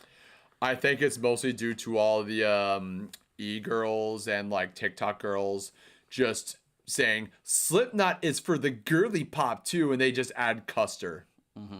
I think that's why. For me, I would say overhated album. I'm gonna be pretty unique on this. I would say Grand Morbid Funeral by Bloodbath. The issue with Limp Bizkit is that the band became the Fred Durst show, and even after leaving that phase, the damage was already done. Even so, I feel like that's sort of like, even with their comeback that they've been doing, they sort of feel like that's kind of like the main selling point. When in my opinion, I feel like Wes is like the heart and soul. Oh yeah, it's so funny with Limp Bizkit because like the 4 of the members just like normal people, and Wes Borland looks like, I forget the spirit name, but he's like the spirit in Death Note. Pretty much. It's so funny. Oh god. I always sort of imagined him as like No Face from Spirited Away. Right. Oh yeah, like that. But yeah, as I was gonna mention, Grand Morbid Funeral by Bloodbath. It was the first album that featured Nick Holmes of Paradise Lost as their new frontman when Mikael Åkerfeldt had to focus more on Opeth. And essentially, like, I was like, the musicianship from the other members of Bloodbath is amazing, but I just can't fuck with the vocals. And then I had to listen to it several times, and then I was like, okay, I'm actually really digging the vocal style of Nick Holmes. So it like really grew on me. Yeah. And I see Incompoet is saying that the overhated album that he enjoys is You're Welcome by A Day to Remember. Yeah. To me, that's one of those albums that would have been better received if it were made by a different band. I feel like that was like the main issue with that album. Because I have a feeling like if it were made by like a pop rock band like Panic at the Disco, I think it would probably have been received a little better. And I see System Broke is talking about All in the Family. Oh god. I would say my favorite song off of Grand Morbid Funeral would be My Torturer. That song goes so hard. Yeah. The song All in the Family, it's goofy, it's corny, but I kind of have fun with it. Like, it's definitely like of its time, but I've also sort of looked at that as kind of reminiscent of like how interconnected the nu metal scene of the late 90s was. Opinion on All in the Family by Korn. Yeah, that's what I was talking about. Yeah, I haven't heard that song in a long ass time. Yeah, it's basically Jonathan Davis Yeah, and with- Limp Bizkit just shitting on each other, Yeah. roasting each other, That's and calling each other gay. That's funny. But since you're bringing up Follow the Leader, my gift to you goes so hard. That song, especially in Woodstock '99 when they ended their set. Oh man, that was such a good ending to their set. I think the reason people hate All in the Family, I think, is mostly just because they think that, you know, the calling each other gay thing is of its time and whatnot. And I understand that, but I just see it as two buddies goofing on each other. Yeah, of course. And we all know that Jonathan Davis is an absolutely wholesome man, but also just a goated vocalist. Yeah. My favorite Goofy song is White and Nerdy by Weird Al. Hell yeah. That was the song that got me into him. I was over at a friend's house, well, two twins' house, and they go on YouTube and they show me the music video of White and Nerdy, and I'm like, this is really cool. And then they showed me Canadian Idiot after that. Hilarious. I saw pictures of Westboro and Manson shaking hands recently. I know I've had my opinions on Marilyn Manson in 2021, especially with all the allegations that happens. But as of right now, I think shit cooled down, and I'm just like waiting until like other shit. There's definitely reason to be skeptical. Yeah, right. Yeah. I'm still remaining a bit skeptical, but ever since then, my thoughts on Marilyn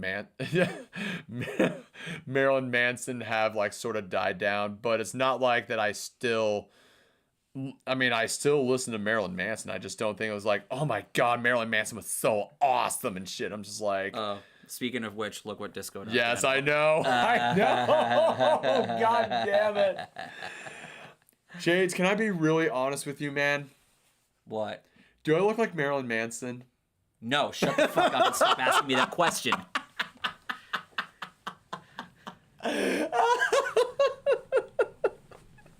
Oh, Jesus. All right. Moving on, but I always like when Fieldy's bass tone is present. Exactly. Yes. Like, see you on the other side and Untitled and like the paradigm shift. I didn't see any of that shit. Like, goddamn. There's a chance I could have ended up on a trial involving an NFL player that was after his money. Wow. I don't know if we want to know about this shit. That's crazy. That's wild. It's funny you mentioned that because I'm now thinking of fucking Aaron Hernandez. My Goofy song is Vicinity of Obscenity, I believe is what he means, by System of a Down. Mm-hmm. Oh, you want to know what my Goofy song is? What? Let's look it up. Oh, God. The Noose by 6 Feet Under.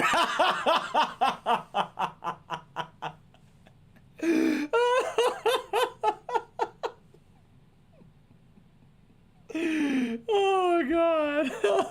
You can't see the pain in my eyes. It's the one like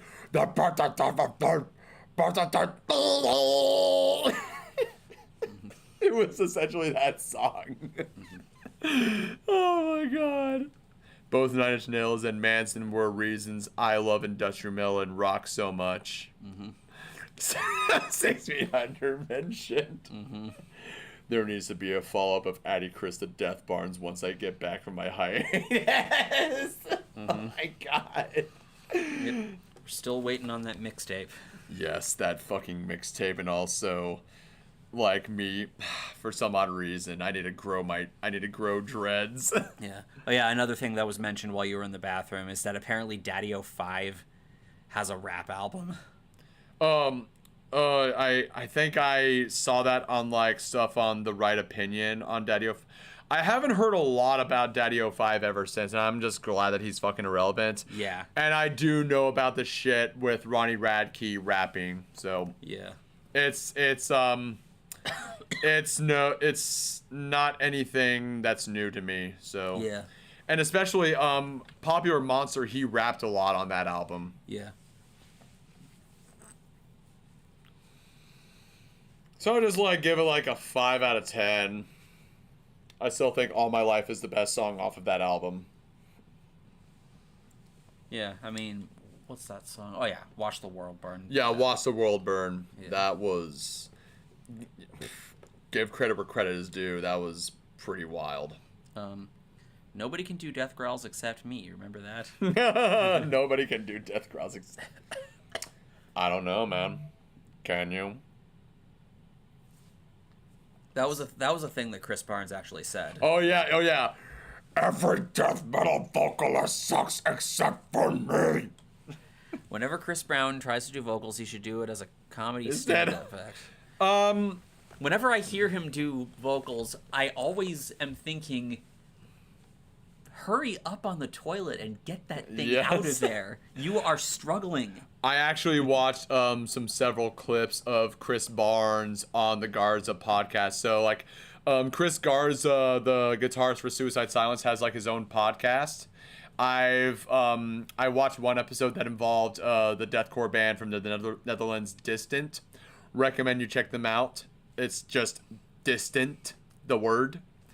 That was a pretty good episode, but I've watched, I see like reels of his podcast. He would have one of the guitarists for Dark Funeral.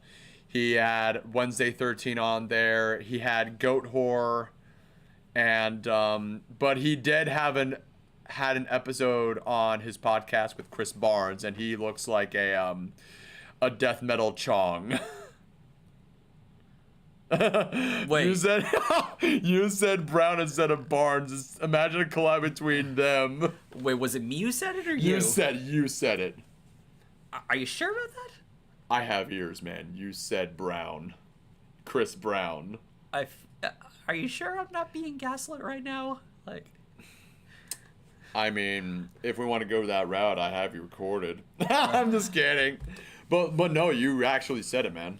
fuck. You're fine. You had your dirt moments. Yeah. Ronnie's rap album is called Watch Me. It's one of the lowest rated songs on Rate Your Music with a 0.6 out of 5. Ink and Poet, I just mentioned the Garza podcast. I just know it's Chris Garza's podcast. But yeah, like Chris Barnes was on the podcast and he seems a little bit more calm. I still don't get why people get upset when you call Slayer death metal.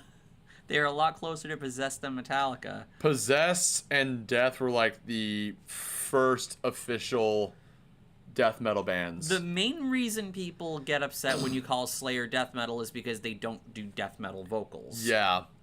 And it's mostly people that thinking like, oh yeah, Slayer is a death metal band. It's like, it's not like the posers that are saying this, but it's people that are like not knowledgeable about metal at all whatsoever. Yeah, it's people that just aren't really in the know about genres Yeah, and all that.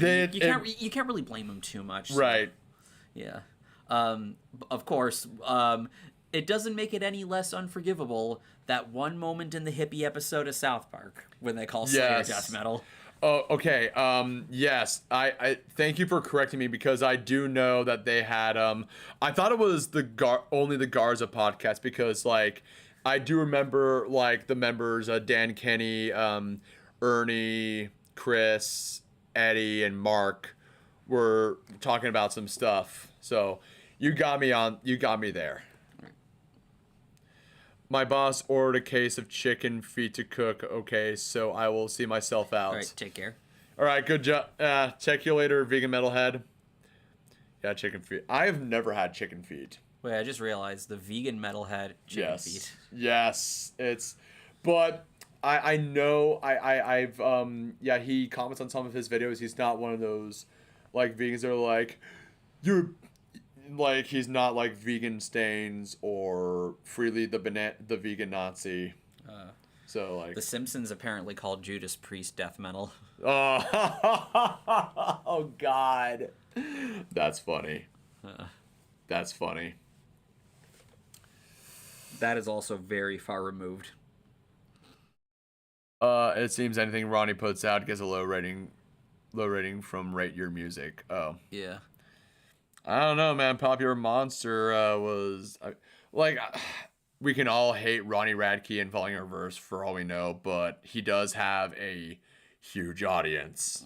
He does have a massive fucking audience. So Yeah, but there's no we're not going to commit that fallacy. yeah, we're not going to beat around the bush on that.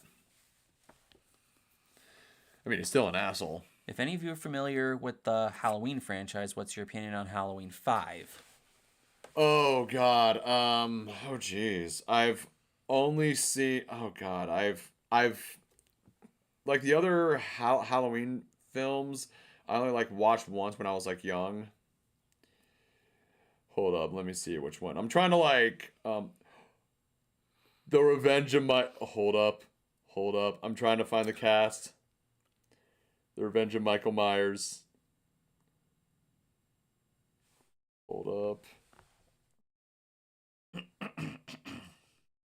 Just give me a moment.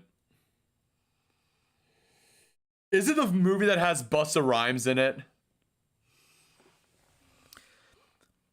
If people call Venom black metal, I'm still calling Slayer death. No. It's 1989. My mind's very hazy on that, so scratch that. It's just I remembered the film. It was like a Halloween movie that came out in the early 2000s, and it had a fucking Busta Rhymes in it, and it was like the most corniest and hilarious shit I have ever seen. Chuck Schuldiner was and is out. Don't get me started on freely all men should get vasectomies, the Banana Woman. I mentioned that in one of my old videos. Yep. I remember that.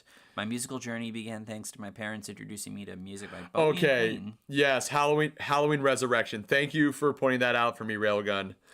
I just have to say I really enjoyed. I just like the first Halloween movie. And yes, I did see the 3 Blumhouse movies. No comment on that. By the way, Gorillaz is death metal. I saw that. Oh Jesus. Yeah, when it's people that just do not know all of their genres, it gets me. It's just like, why are you even breathing? But maybe a thing we could learn to do is just treat it like it's a joke. Like Yeah, it's a joke. Like they aren't being serious. Really, yeah, definitely. You have the people that are like, Halloween is. I mean, no, my bad. Gorillaz is death metal. If people call Led Zeppelin heavy metal, I'm calling Slayer. Yeah, that's there is so many people that always like claim that Led Zeppelin is metal. I considered them Hard rock. Yeah, hard rock. They were, and as I said in the final episode of the top 100 stupid metal vocalist list, Led Zeppelin was the heaven and Black Sabbath was the hell. So heaven and hell. Yep. We're getting a Friday the 13th prequel. It's not like we had so many fucking Friday the 13th movies as it is. Yeah. Cause like I do like the as much as a lot of people clown on Michael Bay, he made a pretty good 2 movies on the Texas Chainsaw Massacre. He was pretty decent on Friday the 13th, but I would say that his take on Nightmare on Elm Street was pretty mid. The classic Nightmare on Elm Street was fucking awesome. It's yeah, that's what we just said. Led Zeppelin ain't metal, they be hard rock. But it's not like that we've seen the same thing over and over and over again with Pamela and Jason Voorhees. So it's like it's just been done to death. Meanwhile, you got like these other great movies like, the last decade you had Hereditary, you had Skinamarink, and Late Night with the Devil. That was a good movie off of Shudder. That was a really, really, really good horror film. So it's like set in the 70s on a late night talk show, and it goes wrong real quick. It's an awesome movie. They just cast a young actress to play Mrs. Voorhees. If it isn't Jenna Ortega, I'm not watching it. Okay, Justin. Oh, Jesus. I don't know if Mia Goth will be in it, but you know she did X and Pearl and Maxine. Maxine, I still need to watch. Oh jeez. If we should have watched Maxine before we did everything else. It's fine. It's pretty mid though, but I liked it for what it was. Mm-hmm. What about? Oh God, Thanksgiving by Eli Roth was funny. It was funny.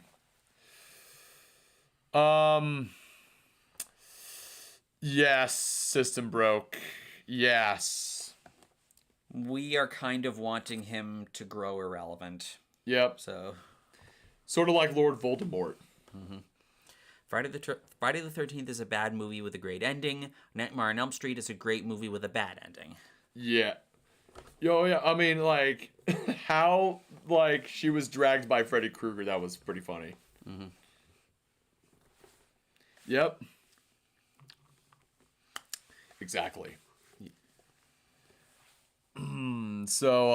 But yeah, going back to Thanksgiving by Eli Roth, I would say it was essentially a Scream movie, but around the holiday of Thanksgiving. That's what it was. Yeah. Linda Cardinelli is who's playing Mrs. Let me Voorhees. look her up.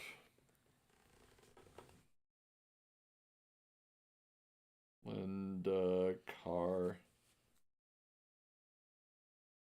Oh, gee. Oh, 49 years old. God damn. She looks great. Oh. She's 49? Yeah, 49. Wow. That's wild, man. She aged pretty... Oh, yeah, she was Velma in Scooby-Doo, the 2002 Scooby-Doo. Oh! Holy shit. God damn. Okay. Now I can see it now. Holy shit. Yeah, I'm sold on it. It was like there was like one part where it was like, oh yeah, I'm live streaming a murder on Twitch. Or if it was Kick, that would have made a lot more sense. Or I mean, the same could be said with the Riddler in the Batman movie. That was a really good movie, I will say. Like Max, yeah, Matthew Reeves, I would say his name. Yeah, Matt Reeves did a phenomenal job with the Batman. And I would definitely say Robert Pattinson did his dues. He got out of the curse being you're the Edward Cullen guy. Mm-hmm. I say he has done a good job staying away from that shit. He basically went through the same arc that Zac Efron did. Yeah, exactly. Because, like, yeah. Going from, like, a pretty boy actor to playing as Ted Bundy and Kevin Von Erich in The Iron Claw and Extremely Wicked, Shockingly Evil, and Vile. So, most definitely, those two guys really broke out of that curse. That is such a monumental feat. Oh yeah, Cabin Fever. I've seen Cabin Fever several times. It really played off on the postmodern horror. I would say it was like the last great postmodern horror film after the Scream franchise.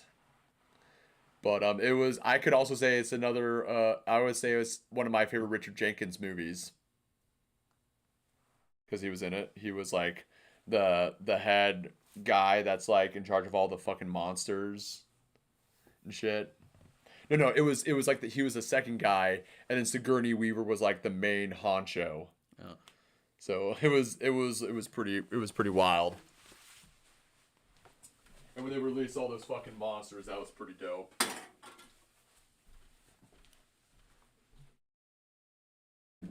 But yeah, other than that, I mean, I haven't seen Cabin Fever. No. Oh wait. You're talking about Cabin. I was talking about Cabin in the Woods, not Cabin Fever. God damn it. I've gone so off track. All right. Oh my God. Yes. Cabin Fever. My bad, Incan Poet. Yeah. I've only seen Cabin Fever once, and then I saw the other spin-offs, and they were dumb. And I do remember that Ice Nine Kills made a song on their last album. Yes, I know. Fuck. Boonk. Addie needs some coffee. Oh, pause. Yep. Pause. Yep. He's coming on to you. Yep. But it was just the way that he said that. It was just like, oh God. Yes, I need to pay attention. Whatever. Either that was like my huge dirt moment live stream. So, but yeah, that's basically the movie equivalent of that thing that happened when we were recording the Stupidest Metal List videos. Mm-hmm. Oh yeah. What power ballad do you think is better? More Than Words Can Say by Alias, or what? Definitely What Love Can Be. That's one of my favorite ballads ever. I love the vocal performance so much, especially towards the end. That high note that Lenny Wolf hits. And the solo is also really bluesy. Like, that was like the big kind of selling point with Danny Stagg, the lead guitarist. Opinion on Cunts by Korn. I have never knew they made a song on Cunts. We know Johnny Somali is going to prison, but the thing is they keep releasing him and he still does some bullshit. And he's like, it's just a reoccurring cycle for him. Who's the best metal YouTuber? Well, there's my favorite, and then there's the one who's probably the best. The one that's my favorite is Cover Killer Nation. The one that's probably better is Infidel. Yep, Infidel Amsterdam. And I mean, there's plenty of other metal YouTubers. I think Count Blagareth is one of them. And I never really watch a whole lot of metal YouTubers. There's like a whole crop of them that I've just never heard of before. Yes, so. Contenders would be White XM, Gone a Lot. Yes, those guys. Yeah. I don't really watch a ton of Wyatt XM or Gonalock, but yeah. What do you think? As far as what I think of Pretty Maids, they're pretty good. Yeah, Gonalock. I remember you sent me some Gonalock videos, and they were fucking hilarious. Yeah. Tank the Tech, I've watched a couple videos from before, but I've never really done a dive into his stuff because he just has so much. And who's the worst? I know who I'm gonna say. I want to know if you know who I'm gonna say. I know exactly what you're gonna say, but you know what? We're gonna leave it out there. The Metal Meltdown. Oh, I thought. Oh, I was okay. All right. Yeah. All right. Yeah. Do you think James Kodak whips out the best drumming on What Love Can Be by Kingdom Come, or do you think his performance is a little bit jazzy when he whips out jazz drum solo before the chorus? Yeah, James Kodak was great. May God rest his soul. All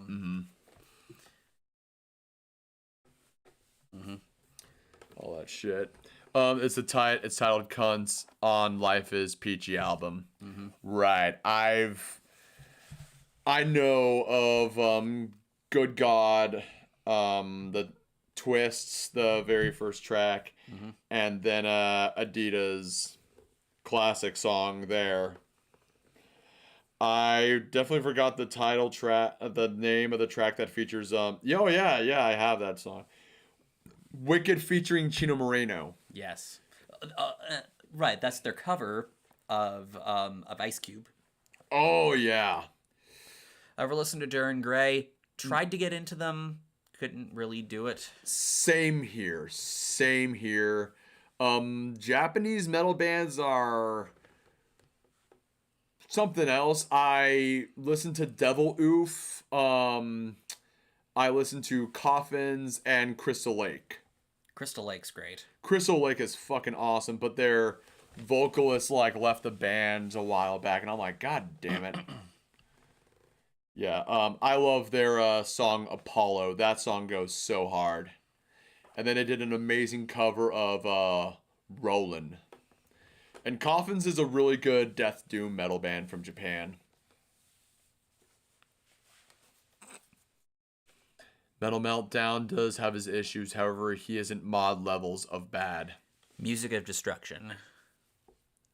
Right. I forget if you've shown. I forget if you've shown his stuff to us at any point. Oh my God! Why did I forget about this fucker? J Dog. He's the actual worst. Right.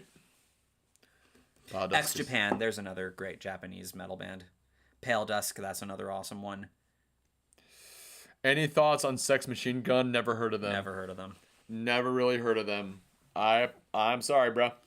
That's a pretty funky name. I'll give it that. I was thinking of the song "Sex Machine" by Dope. I think that's what the song is called. It was it was their American Apathy album. I'm thinking of Love Machine by Wasp. Loudness. There's another awesome one. Razor Fist has become a lolcow. I know he has been doing a lot more political stuff on his channel. I haven't really been keeping up with a lot of it.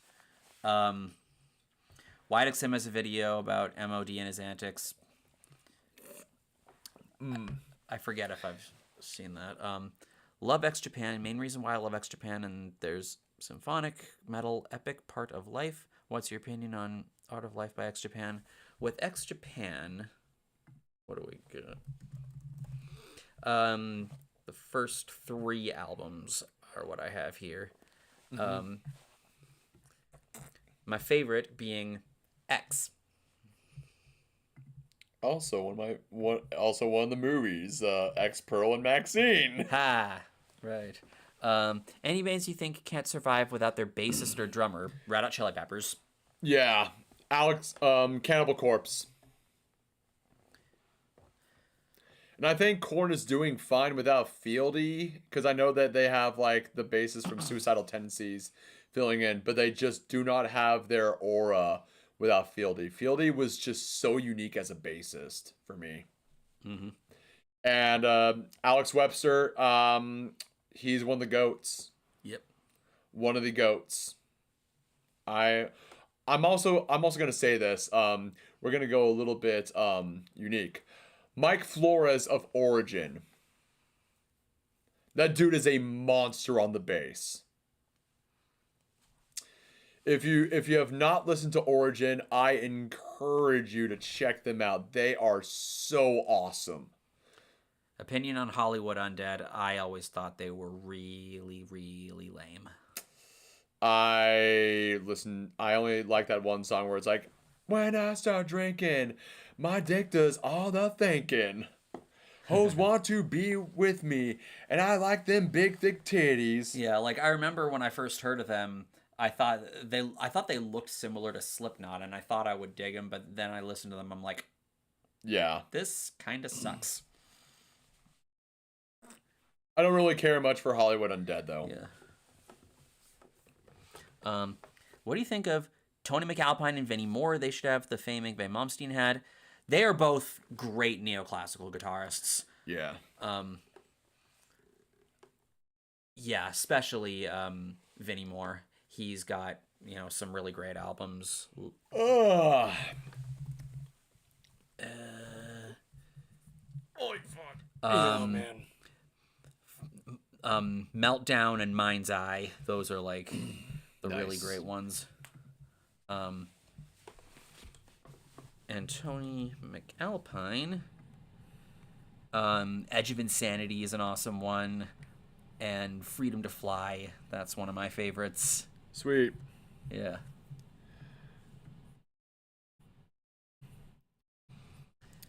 All right, so which Paradise Lost album would you recommend the most? I currently have 1 Second from 1997 and Faith Divided Us, Death Unites Us from 2009.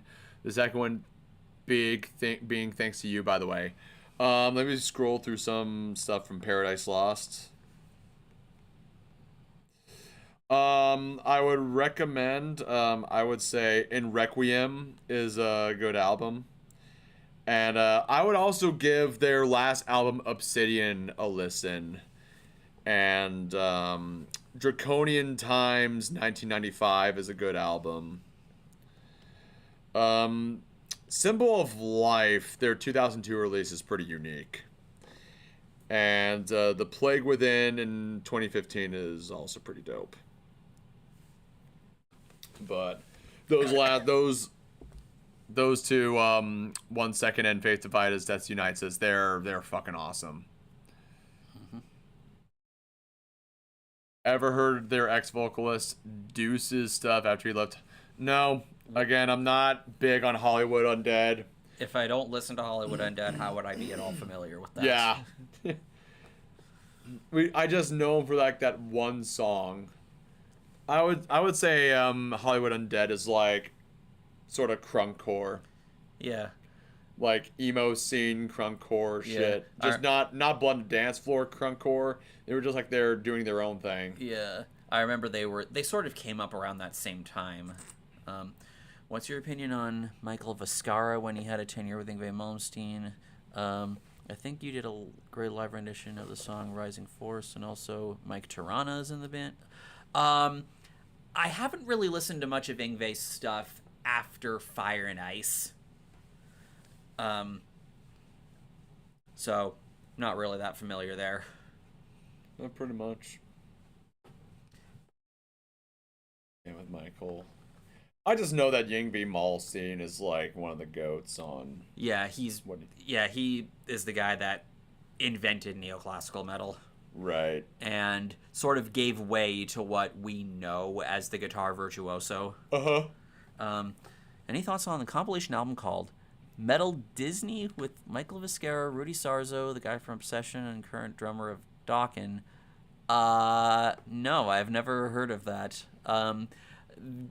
This is just making me think of that pop punk Disney compilation that came out last year that everyone made fun of.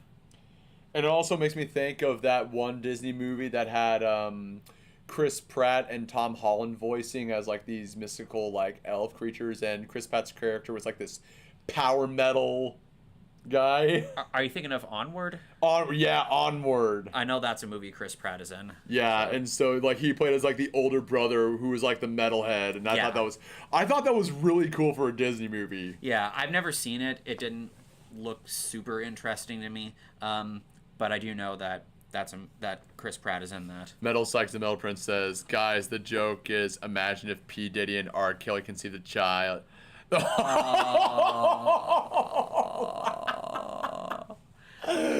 Oh God. Agreed, Ronan K. Jake Ely was Ozzy's best guitarist.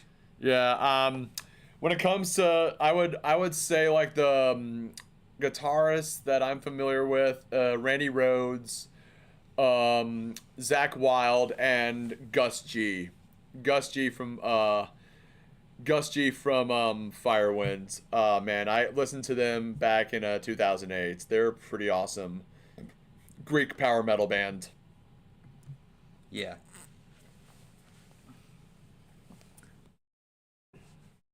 Oh God, thankfully none of the other crunkcore bands were as bad as Blood on the Dance Floor. Also, they ruined a decent Michael Jackson song of the same name.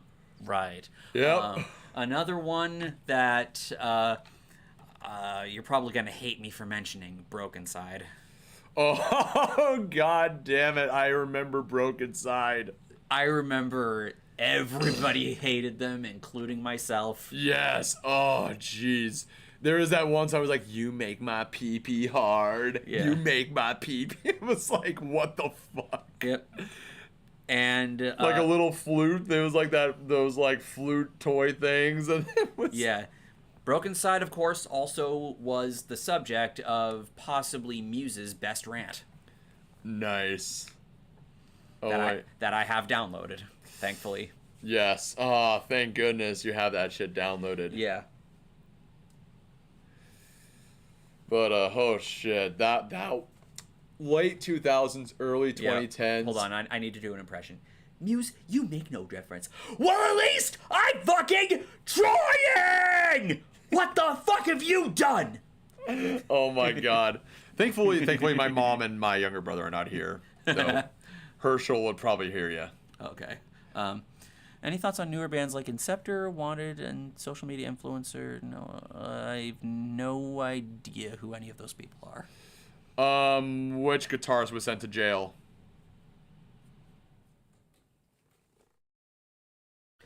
Broken Side still leagues better than BOTDF. I mean, yes. They don't have a predator. Yeah, in the band. they don't have a horrible human being. Yeah. Like, which, I mean, it's insane how he's still walking free, but at the same time, like, everybody knows who he is. And, like, the dude is, like, literally just, like, last I know that he's, like, living with his parents. And just,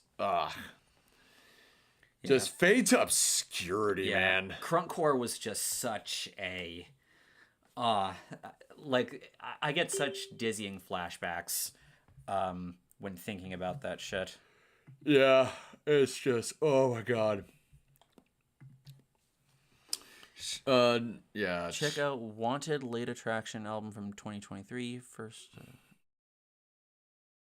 All right, maybe I'll. Dang, y'all are still on. I'll just get back from doing some bike stuff. About to restring guitar / bass. Yeah, we're still around. I don't know how long we're gonna keep this gravy train rolling, but I do know that I have to be at work at 12 p.m. tomorrow. Yeah, so you're probably going to not be around when I have to take off. Yeah.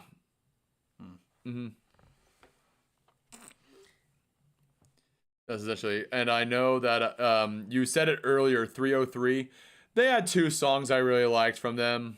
I always thought 303 were really corny.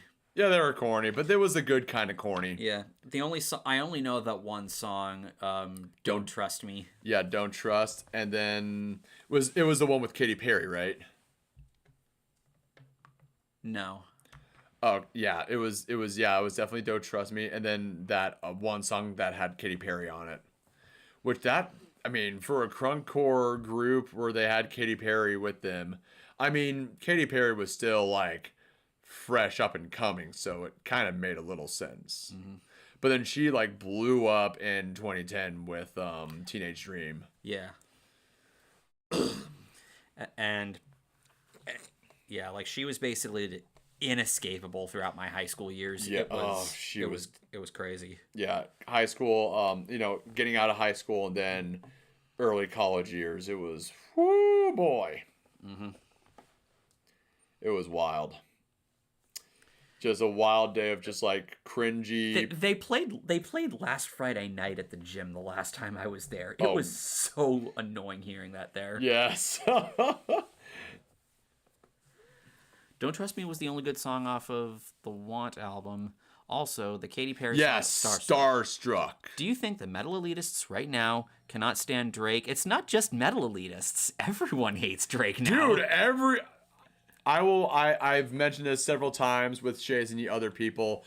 I have always hated Drake. I have always found him to be absolutely corny. Yeah. How he had that huge push defies all fucking logic. And I especially hated when he did when the motto was pushed so hard in 2012, and then everyone's like, "Ya I want yalao yalao," and I was like, "Bitch, please!" Yeah. And I just blast out "You Only Live Once" by Suicide Silence. Yeah, and like every year since then, his music has just been getting lamer and lamer. Thoughts on the supposed Ed Sheeran Cradle of Filth crossover? Oh, I haven't listened to the new Screaming of the Valkyries album. When I have some time, I will definitely listen. To it. But I do know that Ed Sheeran and Danny Filth were mingling. So that is on my radar. That would be interesting because I know he did that collab with Bring Me the Horizon. Yes, and also they of course, like Cradle of Filth did a song on their Thornography album with Villy Vallo.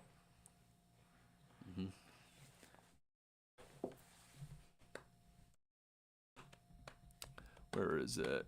Oh yeah, Ed Sheeran Creative Filth crossover. But it would be pretty interesting. And I also, Danny Filth also did a song with Bring Me the Horizon on their 2019 release. Mm-hmm.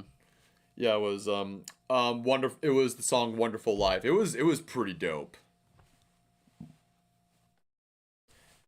And it sounded like something that you would never expect Danny Filth to be a part of. It just sounded like a bit of like a poppy rock song. Mm-hmm. But I did like some of their stuff 2015 and 2019 releases. I liked them for what they were. Yeah. And then they like came back stronger than ever with Post-Human Survival Horror, and I was like, holy fucking shit, they're back. People keep saying rock is dead, but metal seems alive. It's never gonna die as long as there are, as long as the scene is still active, the fans are still excited, and that's all that really matters. Yeah, and this is a thing that I remember writing down as part of my research for a certain upcoming project. Yep. So no, I don't believe anybody when they say that rock is dead. There's no song under 5 minutes on the COF album. Shade the DJ put on What Love Can Be by Kingdom Come at my homecoming dance, and I became homecoming king in the same night. And also, do you think that they should play that power ballad at the dance? Sure. Sure. It's a great ballad. Oh god. Oh man. Oh jeez. What's up? So I'm just looking up. I follow stuff on Trench Crusade. It's like this. Coffee would probably know what Trench Crusade is, but essentially it was like a tweet of someone saying, "Sorry, followers, I'm gonna rant a lot about this because I really think this needs to be criticized. This is xenophobic. This is racist. This is disrespectful. And in this day and age, more than ever, it needs to be called out. So buckle up." And it's like Trench Crusader dropped their world map, and as usual, Europe xenophobia is disgusting as fuck. Take a good and long look where the demon hordes are coming from. And I'm like, oh god, oh Jesus, oh Jesus, Jesus. No, like, I'm gonna do a little small tangent. The reason the map is like this is because a bunch of Templars found a demonic artifact in Jerusalem, and it opened the portals to hell. That's why it's like that. Yeah. I agree with Beakman. Will it get bigger? As long as musicians can adapt to the market and try to push boundaries with their work, anything is possible. Exactly. I feel like there needs to be sort of like a fine line between, what the fans are wanting and what is something new and innovative. I feel like there needs to be a way for bands to sort of toe that line, because that way they'll be trying something new without alienating everybody and being called sellouts. Do you think that the rap elitists, especially the Drake and Kanye fan brats, should they shut the hell up about what they say on the internet and they actually did picked on these people? I mean, yeah. People's music taste will always evolve with each generation. Mm-hmm. And also, I will say this, since Shades brought up on how, like, rock and metal isn't dead. They had Gojira do the opening ceremony at the Olympics. It's not dead. Mm-hmm. Yeah. Evolve is a strong word, maybe, but, there's always going to be changing tides, and, people do need to be willing to adapt as best they can, again, without, alienating too many people in the process. Mm-hmm. Because I feel like that's like the big sort of, I guess it's more of an internal battle that they sort of need to confront, because that's like sort of that bridge they need to cross as far as keeping shit fresh, staying relevant, and keeping the train rolling. Yep. As Fred Durst would say, keep on rolling, baby. You know what time it is. Yeah. Come on. Get the fuck up! Depends on how they mix the hi-hats. Oh, Jesus. Yes, that's crucial. Very fucking crucial. Yeah. But yeah, essentially, if you're fans of Warhammer 40k, I know that I've been like ingrained that shit. Check out some of the lore of Trench Crusade. It's wild. It's very fucking wild. Like essentially, the setting takes place in like 1914, but it's like the church facing the forces of hell, and it's been going on since like after the First Crusade. It's wild shit. Ever heard of Trapped? If so, opinion on them. I have a video on my channel about that, and so does he.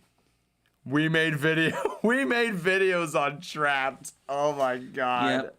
Though that was a pretty fun experience back in 2020. Yeah, despite the world being on fire and almost everyone losing their mind due to like all the events and the fucking cabin fever, like at least CTB was some form of entertainment for us. Yeah, it did kind of get old after a while, and especially when it came to their social media getting zucked, because of him just not being able to shut the fuck up. I feel trapped thinking about them again.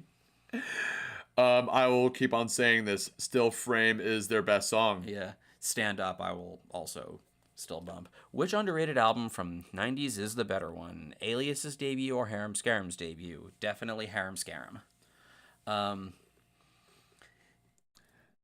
They are basically a very like AOR tinged glam metal band from Canada. Did you hear a few weeks ago Conor McGregor went to Limp Bizkit in Dublin? When Durst shouted him out, the entire venue booed. Yeah, I know that Conor McGregor is a wild card in a way. I don't really care much for Conor McGregor. I mean, like he is a wild card. He has like he's crazy in his own unique way, but like I just do not care for the dude. Yes, I did know that Trapped released an album last year, thanks to, of course, Rocked. Yep. And oh god, like I did remember I did a little parody when Shadow Work was released, and it was like, bruh, look at this dude. Yep, I remember that. Yes, and he commented on your thing. Yes. It was so great. It was one of my videos that I made on CTB. Yeah. Imagine a tour with Kid Rock trapped and falling in reverse. That is a nightmare joint. Oh. That'll be a nightmare joint. That's just depressing. That'll be very depressing. Yeah. Or like being a roadie with them. That would be even worse. Yeah, just the thought of it just puts me in a really sad mood. That would be my own personal hell. Kid Rock trapped in Imagine Dragons. No. Imagine Dragons wouldn't improve much. Imagine Dragons is just for Mormons. I will say Radioactive is a good song though. Yeah, I mean, yeah, as is Demons and Believer. Do you think that if Kid Rock would work with Kendrick Lamar, or do you think Kid Rock okay, guess he realized. Yeah, it was definitely like No. I was gonna say there's no way that Kendrick is gonna work with Kendrick is not gonna do that. He is, I mean, like, given what he believes in, he's not gonna do it. Yeah, and he probably also sees Kid Rock as way too easy of a target for him. Kid Rock, Christy Brown, and Ronnie Radke posing in American flag cowboy hats on the poster. Imagine a tour. No. Yeah, that's not gonna happen, dude. Not gonna happen. Nope. Why would that ever be booked? Yeah. Not even Kendrick can make Kid Rock look cool. Yeah. Kendrick would never let it happen. Like I think he like values his own integrity. Yeah. And he's making it big this time. Yeah. Especially now that he like toppled Drake. Yeah. And won record of the year too. Yep. Absolutely. So that dude is on demon mode. Yeah. And not to mention the movie he's making with Matt Stone and Trey Parker. Oh, hell yeah. Sick kid. Say, kid, I hear you like them buds. Get it, Bud Lights? Yeah. What's also funny, but it actually kind of makes sense because there's a song that Kid Rock did on the soundtrack to Osmosis Jones where he says some creepy shit. Oh, yeah. Yeah, definitely when they were at the club. Mm-hmm. You should listen to Imagine Dragons pre-its time music, supposedly before Dan got therapy. Steel Panther and Olivia Rodrigo, that would not make sense. Rockstar lolcows. It's so funny you just said it because I know exactly the one. TX2. TX2. He is definitely a rockstar emo lolcow. So if you do not know who he is, I shared several videos of him on my Discord. He is essentially like a TikTok, Instagram influencer who's like, did this guy just drop a slur in his song? And just tries to like promote it and stuff. I would classify him as like the emo leftist Tom McDonald. That's what he is. And crazy enough, he's being promoted by Ice Nine Kills. Like he's got a book. Yeah, that's I know. And no, not.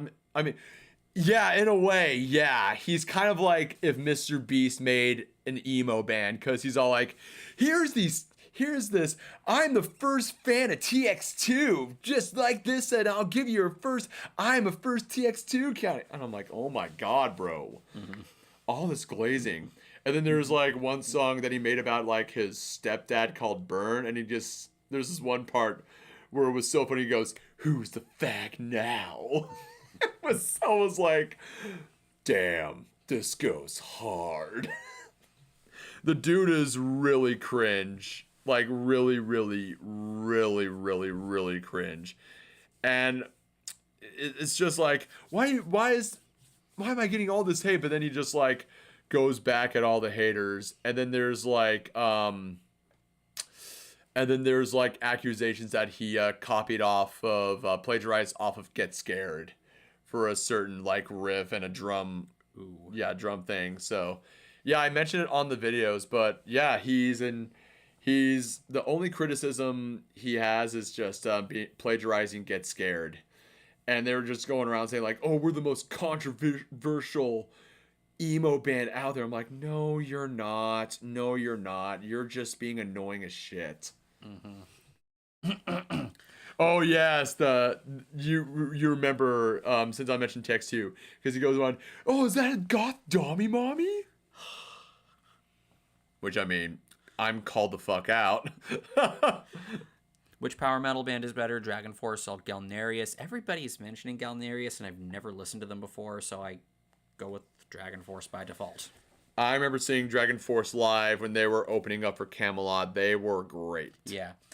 Me and Space Metal saw them live together in 2022, and it was really fun. Their stage setup was so awesome. It was like video game themed and all that.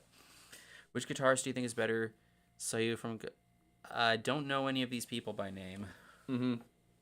Again, because Galnerius isn't a band I listen to. I've not listened to a lot of power metal that whole lot, but I can safely say that Sabaton, Camelot, Twilight Force, and Avantasia are like some of the metal bands that I do like.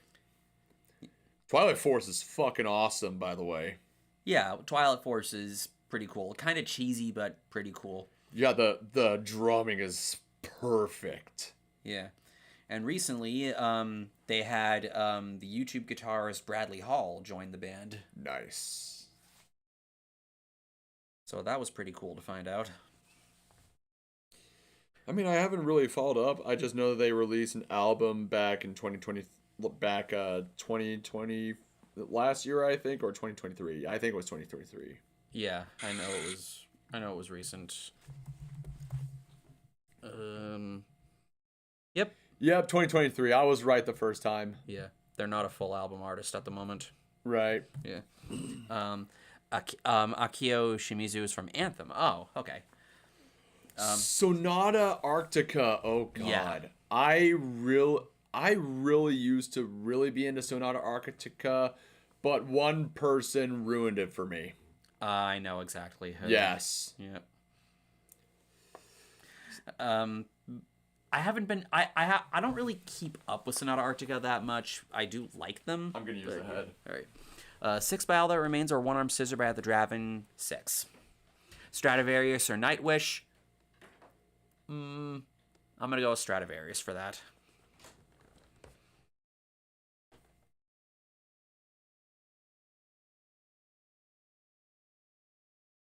Because Stradivarius also has the best album art ever.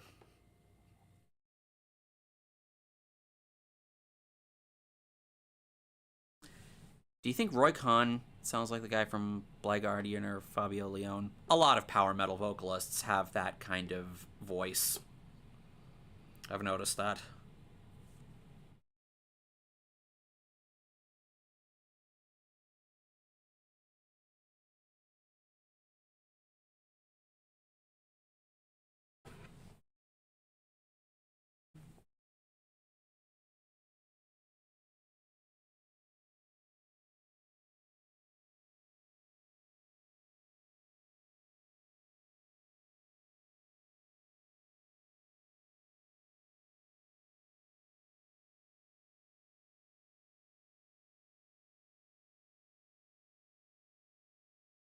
Favorite band gimmick?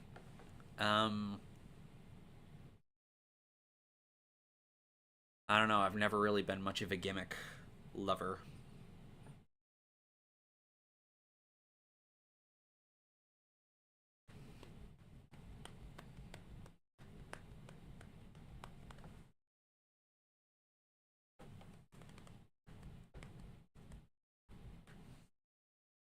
Favorite band gimmick when the band is actually good at playing.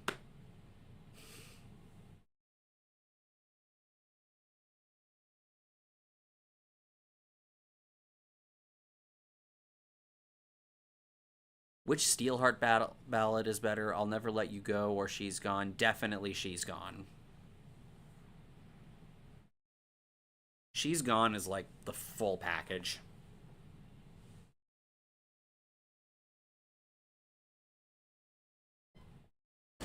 Alright, I'm back. I heard Nightwish. Yeah. Michael Sykes was asking Stradivarius or Nightwish. I am not big on Stradivarius, so definitely Nightwish. Yeah. I said Stradivarius. Yeah, Nightwish is pretty decent. Not one of my favorite symphonic death metal bands, but I would say Dark Passion Play was how I got... Symphonic death metal? No, symphonic metal. Oh, jeez. I was like, you're talking about a different band now, or? Shit. Ad Attack. Again! Favorite band gimmick? When the band is... Oh, okay. Yeah. I don't really know how to answer that. I think when it comes to, like, Gwar. Because, you know, their gimmick is, like, a bunch of alien overlords. Any bands that didn't make your one-hit wonder video that you would add? I would have to remember who was there first.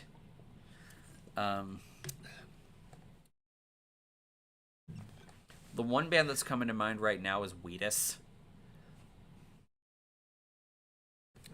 Yeah, I was thinking of Cold for some odd reason, because I own... Because, like, when I was growing up and when, you know, we were talking about Scooter Ward, everyone always talked about Stupid Girl. And so I always thought that they were, like, a one-hit wonder. Kinda. Until I streamed the entire album, like, dude, this fucking album slaps. But yeah, essentially, yeah, that was, yeah, I would listen to that album often when I was like, at my last place in St. Augustine, man. Yeah.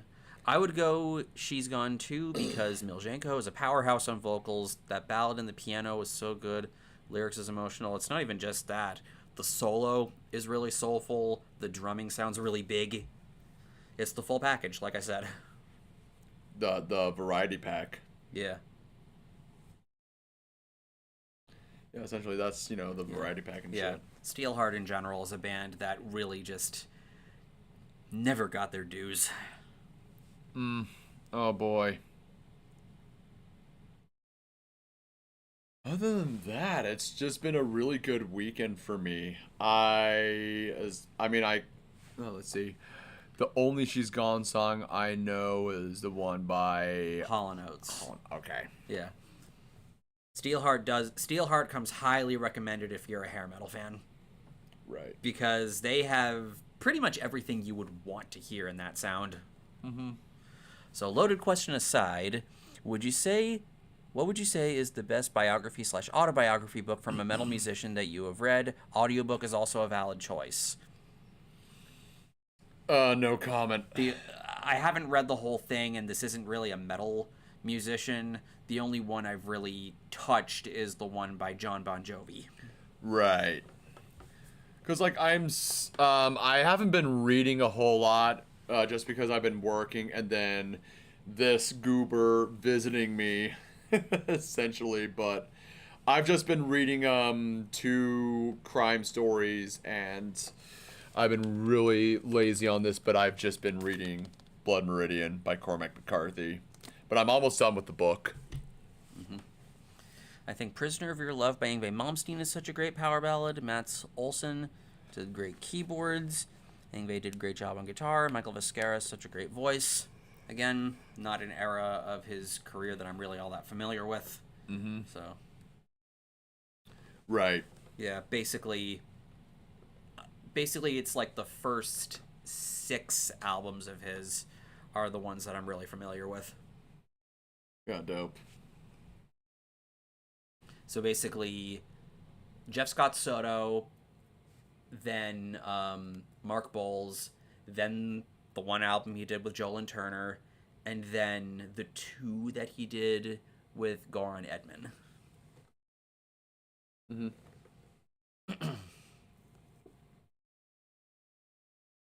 Through. All right, it's still going on.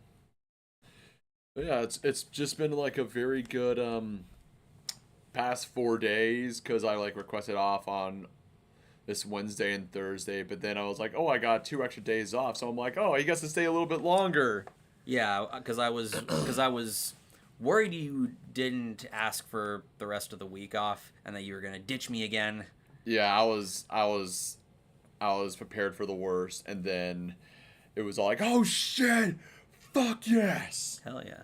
And yeah, I am aware that Mike Tirana has played with Yngwie before, and that he was also from Bo Nasty, from the glam metal bands you never heard of video. Oh, if you come back, Atticus, will we get a death metal historian video on Brian Denecki, the guy who inspired the Bomb City movie?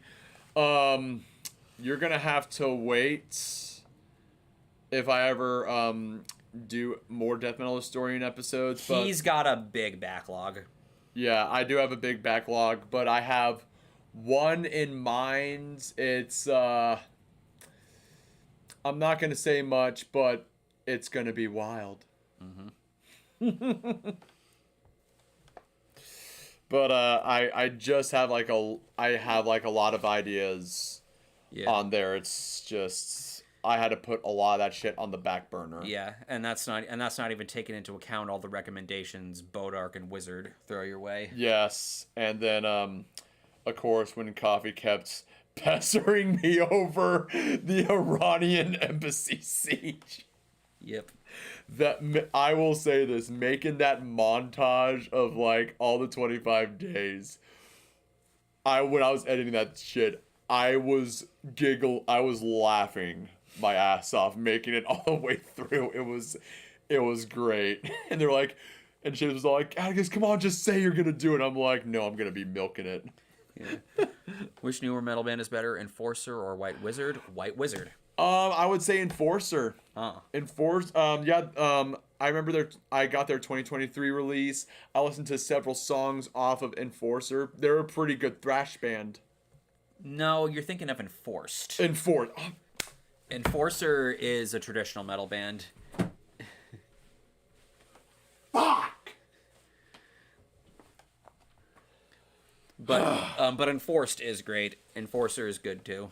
Yes. White Wizard I've just been listening to a lot longer. Okay. All right. I'm cool. Yeah. Basically, here's the difference. Yeah, I'm doing it again. Yep. Here's Enforcer, Right. Yeah. and here's Enforced. Okay, now it's all coming back to me. Yes, Enforced. Yes. I get those two mixed up all the goddamn time. Yep. Goofy voice. I'll fucking do it again. The demons told me to. Well, the demons told me to, Damien.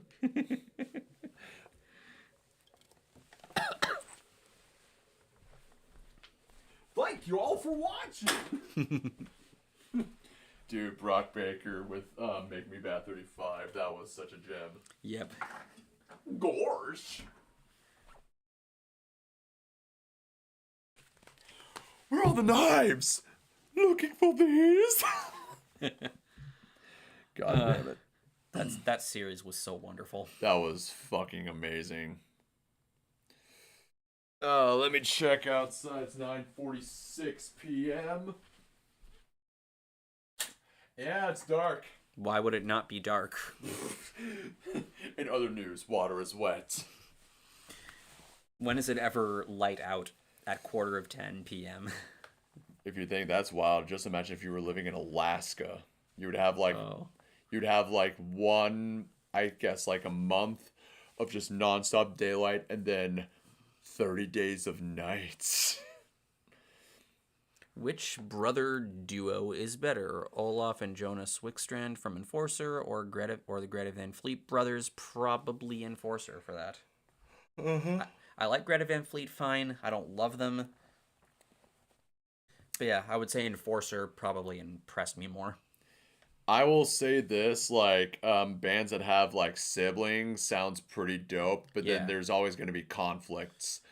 I remembered a metalcore band from Sweden called Sonic Syndicate. Have you ever heard of them? No. So, it was a 6-member band. The second growling vocalist and then the 2 guitarists were brothers. They were all 3 brothers. And then like 2 of the brothers like left the band and then they formed, it was like the 2 original vocalists like formed one other band, The Unguided. And it was just so it's been a long time since I listened to Sonic Syndicate, but they had a really awesome 2007 release. A couple bands that are coming to mind right now when I think of bands featuring, one or more brothers, Like a Storm and Chevelle. And Lamb of God. Yes. Because Willie and Chris Adler. Yeah, this is the album Only Inhuman by Sonic Syndicate. It's a 2007. Yeah, they're also from Sweden. Hardline I know also had 2 brothers, Johnny and Joey Joelli. And weren't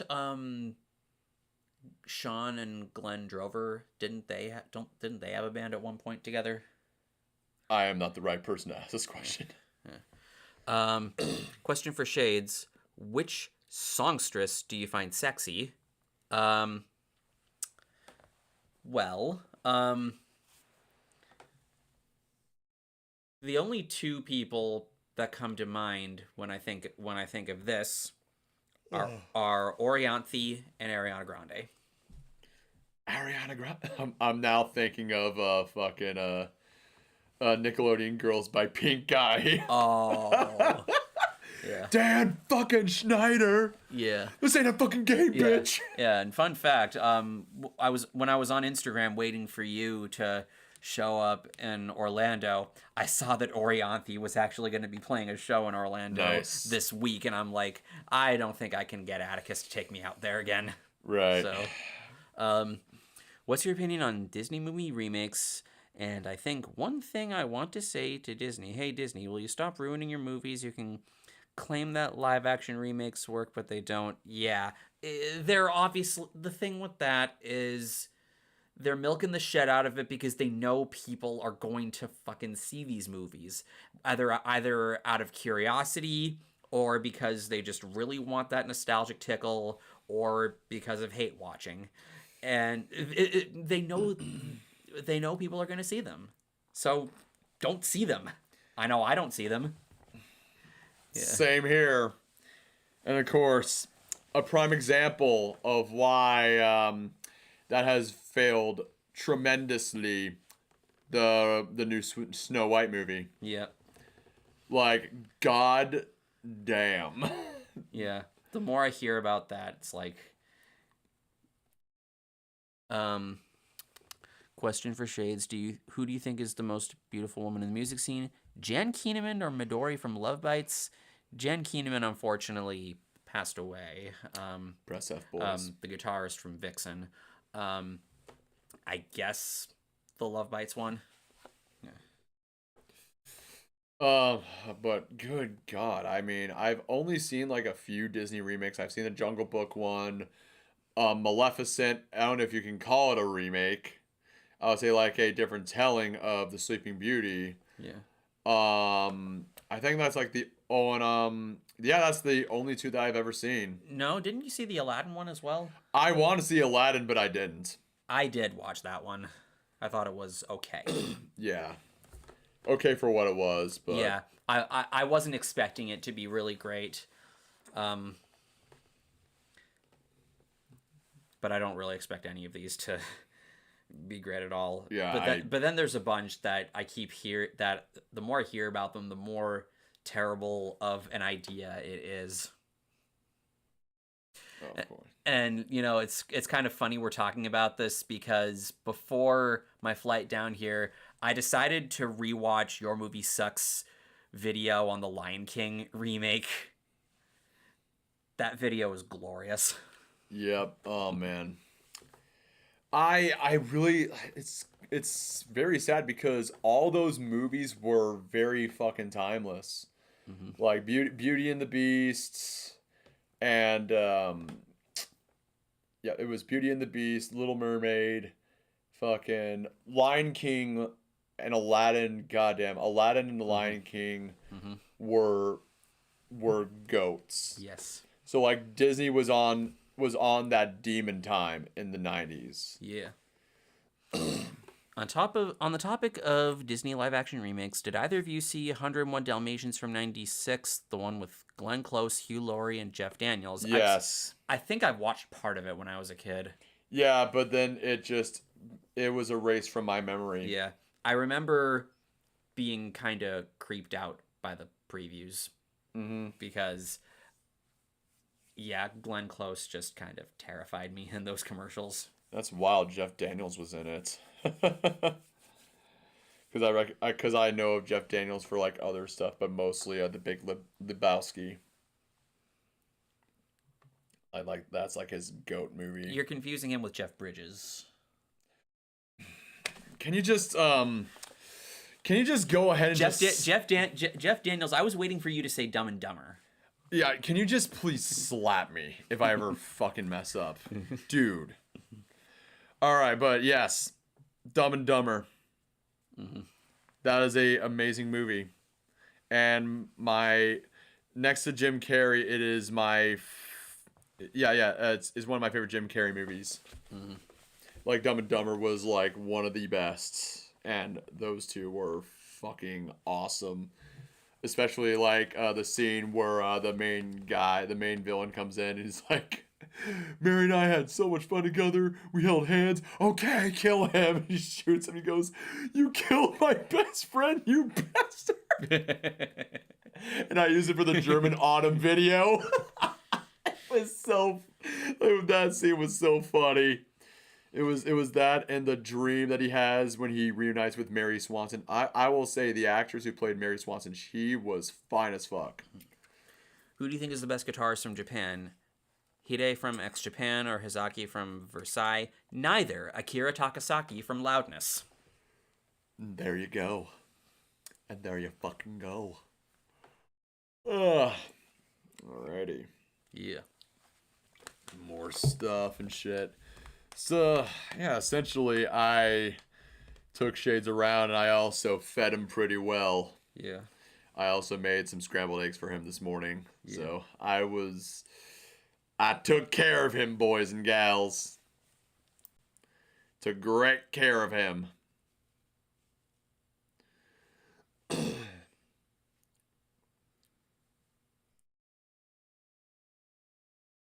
So, yeah, essentially,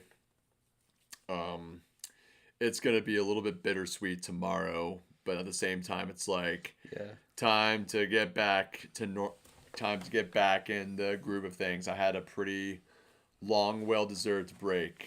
I worked like fucking 9 days or 9/10 days, and then they were like, "All right, you got an extra 2 days off," and I'm like, "Fuck yes." Yeah. and so it worked out. It worked out for the best for the two of us. Yep. And I'm just gonna go back and I'm like, oh, I gotta restock this. I gotta make this. I gotta do that. And then I'm gonna have this one server guy freaking out about I need sides of fruit when I'm like, oh my god, bro. It's a long story. This dude never shuts up about sides of fruit. And so I went back saying I was all like, hey, do you need some sides of fruit with that order? Now it's become my new pancakes. Mm-hmm. And Wizard decided to all show right, yo. So yeah, we're just talking about shit. Yep. Hopefully that I can stay up a little bit, but again, I still want to show you that video. Right. We'll probably get to that after we finish this. Understood. I don't know how much later we're gonna go because I know you. Yeah, I have work. I have work. Tomorrow. Yeah. It's the Wizard of Oz. Yes. I will say this, since you brought up Wizard of Oz and that Wicked was nominated for the Oscars, I didn't really care for Wicked. I know You didn't see it. Yeah, I didn't see it. I didn't really see Wicked. I knew it was based off of a Broadway play. Yeah. I just didn't really care for it. But how can you say you didn't care for it if you didn't see it? It's just not my thing. Yeah. I haven't seen it yet either. I know I want to, because I'm friends with a bunch of theater people and all that. I know it's a favorite for them. So more power to them. And I just know that there's a lot of crazy shit happening with Ariana Grande where she had some weird ass diet. And I'm like, oh boy. It's not looking too good. But then I kind of see why, because Hollywood. Yeah. It consumes people, chews them up and spits them out. Yeah. Yeah, take a look at Amanda Bynes. Yeah. Oh jeez. I will try to open my mind. So I can see Wicked. It's just not my thing. Yeah. You're not a musical guy. I mean, except for the Disney musicals when I was a kid and shit. On a scale of Bugs Bunny to Daffy Duck, where would you say you are, Wizard? Huh. Oh God. I'm now thinking of angry video game nerd beating up Bugs Bunny. That was such a classic, and him just defecating on Bugs Bunny. I was like, what the fuck? Jesus. Yeah, don't get me started on Amanda Bynes. I've seen the latest picture of her. I'm like, God damn, they did you dirty. Mm-hmm.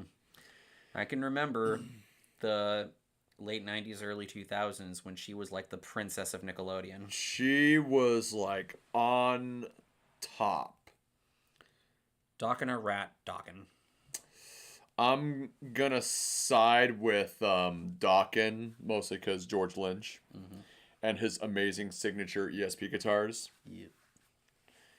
Pretty awesome virtuoso. And Wizard is saying Daffy. Oh God. Duck thieving fire.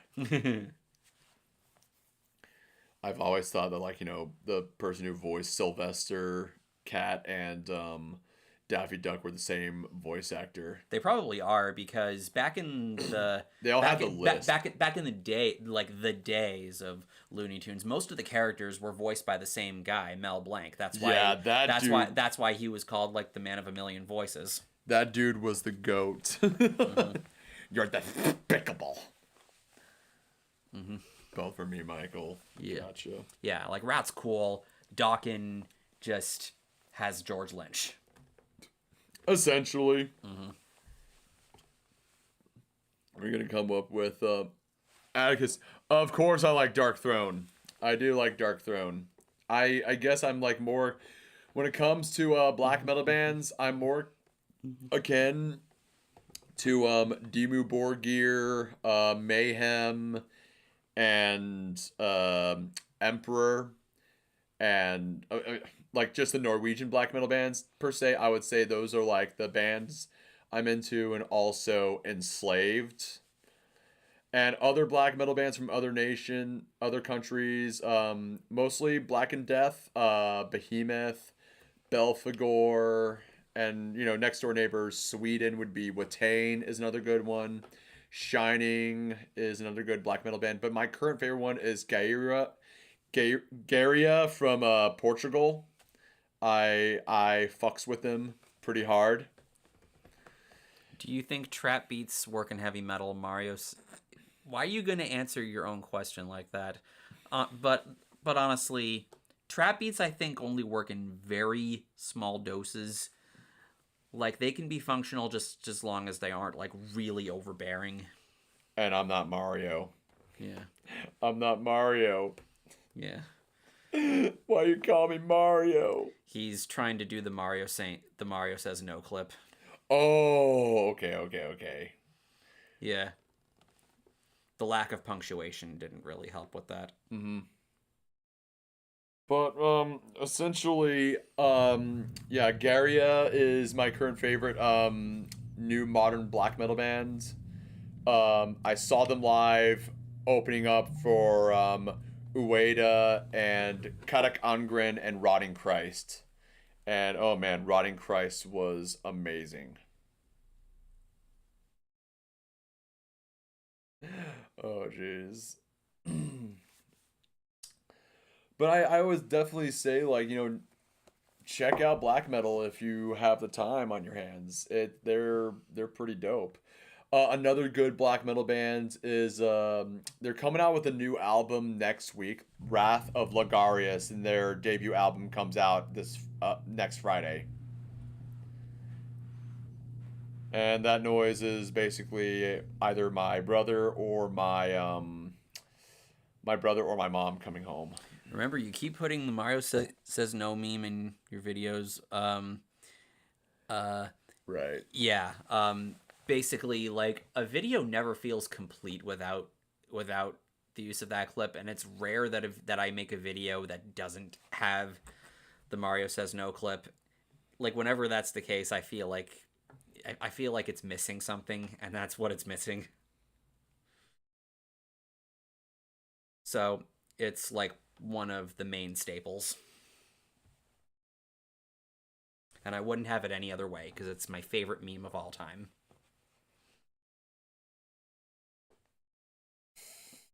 All right.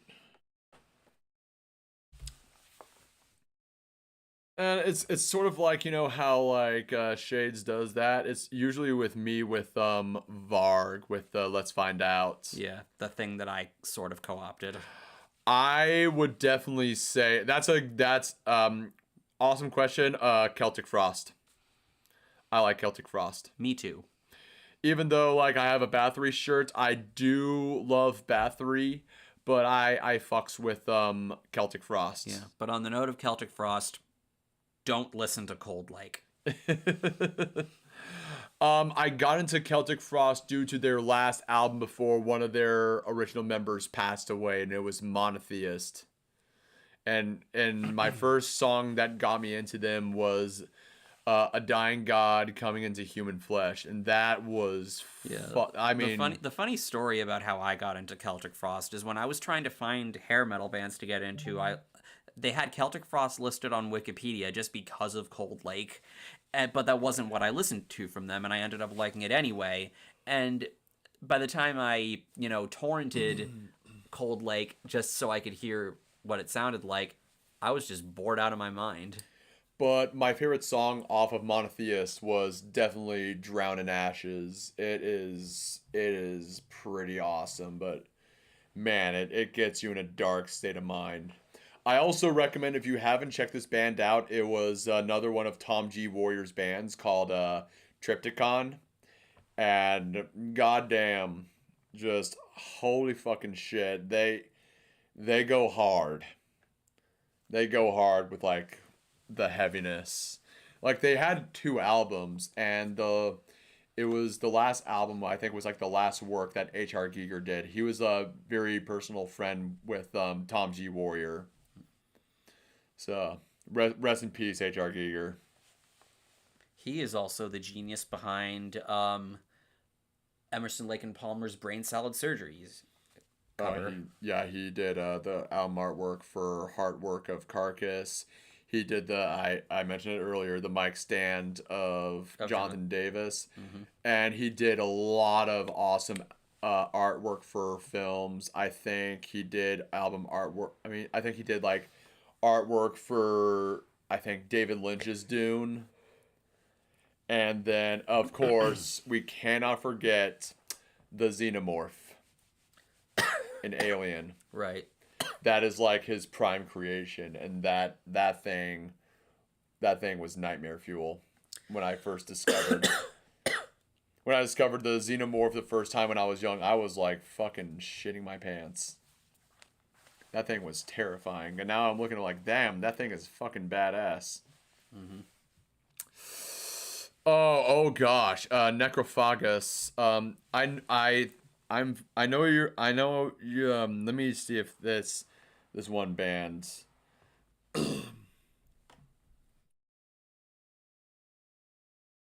Yeah, Necrophagus. I listened to them. I got into them back in 2021, but I would definitely say Cryptopsy. They're the one band that has the most legacy, even though they had like a bunch of band members quit. I know they had like Lord Worm as their vocalist, and they had another vocalist, I forgot his name. Then Lord Worm got back, and then they have their current vocalist, Matthew Magaki. I know Flo is still the drummer. He is one of my he's another one of my favorite drummers. And they had a ton of guitarists, but they have Christian Donaldson, who is also one of my favorite music producers for metal bands. But I'm also excited that they're also releasing a new album later this year, so it's on my radar. And I actually saw them live 3 times, and goddamn, they go hard. That's all I gotta say about Cryptopsy. Necrophagus, on the other hand, they were like one of those death metal bands that I discovered later, and I'm like, this is an awesome band. So, glad you know of that band.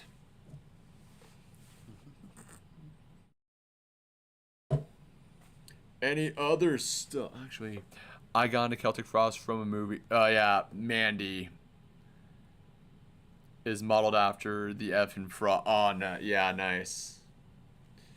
Yeah, Frost is the drummer for Satyricon and I think Enslaved. And then there was like one project that Shagrith from Dimmu Borgir and King he's talking about Celtic Frost. Yes, Celtic Frost. I was just, trying to like get back into discussing about other stuff on black metal because I know that Shagreth and King from Gorgoroth had a project together. I forgot what it was called. I think it was called Of Hell or something. Anvil or Exciter, which Canadian speed metal band is better? That definitely gonna go with Anvil for that. Yes, it was Of Hell. Coffee, stop being a buzzkill. I would say, yeah, I can say Anvil. Yeah. I've been listening to them longer, and they were also really good when I saw them open for AC/DC in 2009. Oh, of course, AC/DC. Ah, AC/DC. Yes. Exciter's great, too. Excite the lightning. What would you say was the first time you got into Tenacious D? Tenacious D? Yes. Like most bands, through the metal in Guitar Hero 3. Right. I got to them through a former friend of mine. And it was just like before they released the Pick of Destiny. And so like they showed me a bunch of like music and I was like, "Oh, I can fucks with this." And then I saw Pick of Destiny and I'm like, this movie is fucking awesome. Yeah, like this was before I even knew Pick of Destiny was a thing. And yeah, that. And Dave Grohl played as the devil. Yes. Oh, that was as only Dave Grohl does. And Ronnie James Dio was in the very beginning of the movie. Yeah. Oh, that movie was so awesome. It's great. Exciter or Razor? Exciter. Mainly because I've never really listened to Razor before. The only thing I know about Razor is that I think they're Razorfist's favorite band. I can see. I get it. But Tiss. Essentially that. But they did have some lyrics that sus now school of it. Oh, yes. I got into Tenacious D thanks to edited SpongeBob episodes. Right. I also like that dream that they have in the movie where like they have the Pick of Destiny and then all of a sudden Kyle Gass has the Master Exploder yeah, scene. Master Exploder. That was so dope and he has like the twin guitar heads. Yeah. That was so awesome.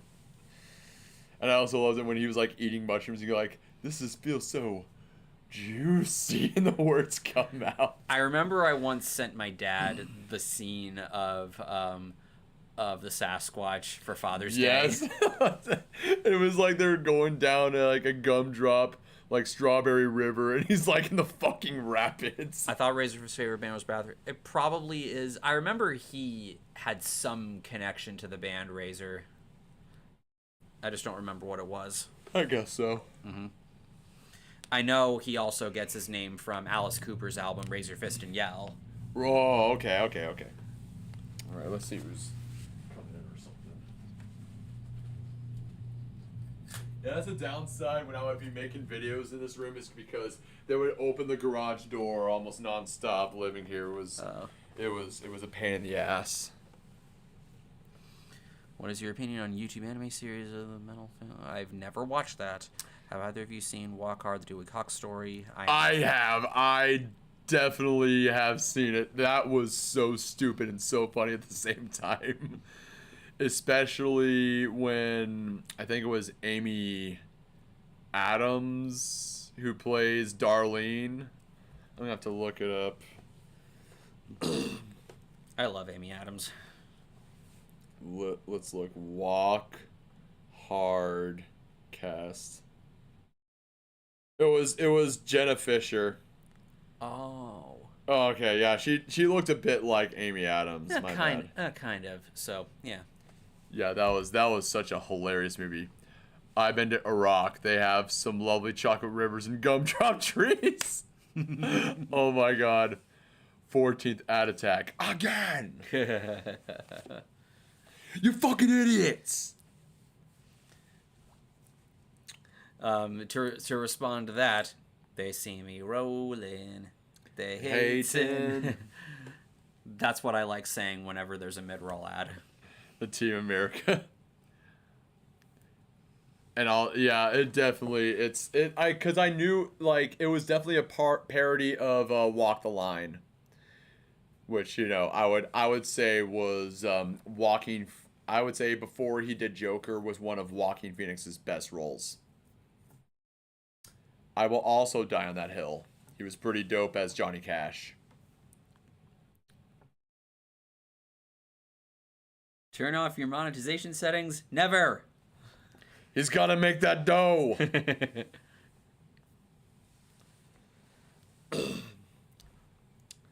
He's got to get that banking, bro. All right, I'll be right back. Got to see if who's there. Who's ahead. We'll probably.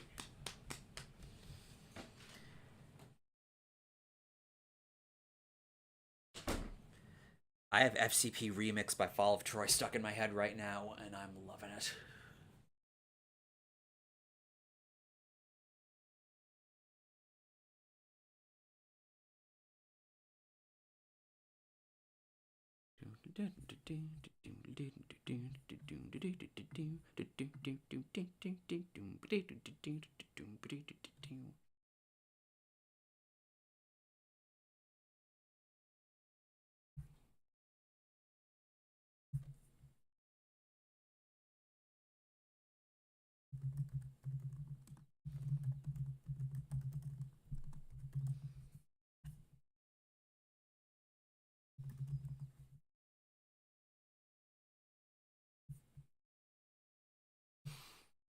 Fun fact, Johnny Cash married June where I live.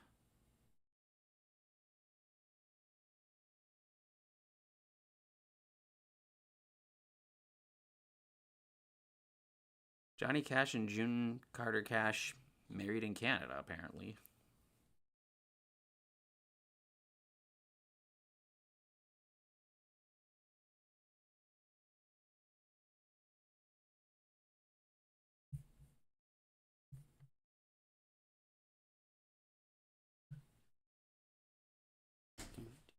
What's going on here? I'm learning that Johnny Cash married June Carter Cash in Canada, apparently. Well, he proposed to her on stage, but yeah, pretty much. Oh, okay. Which province in Canada? Where he lives, apparently.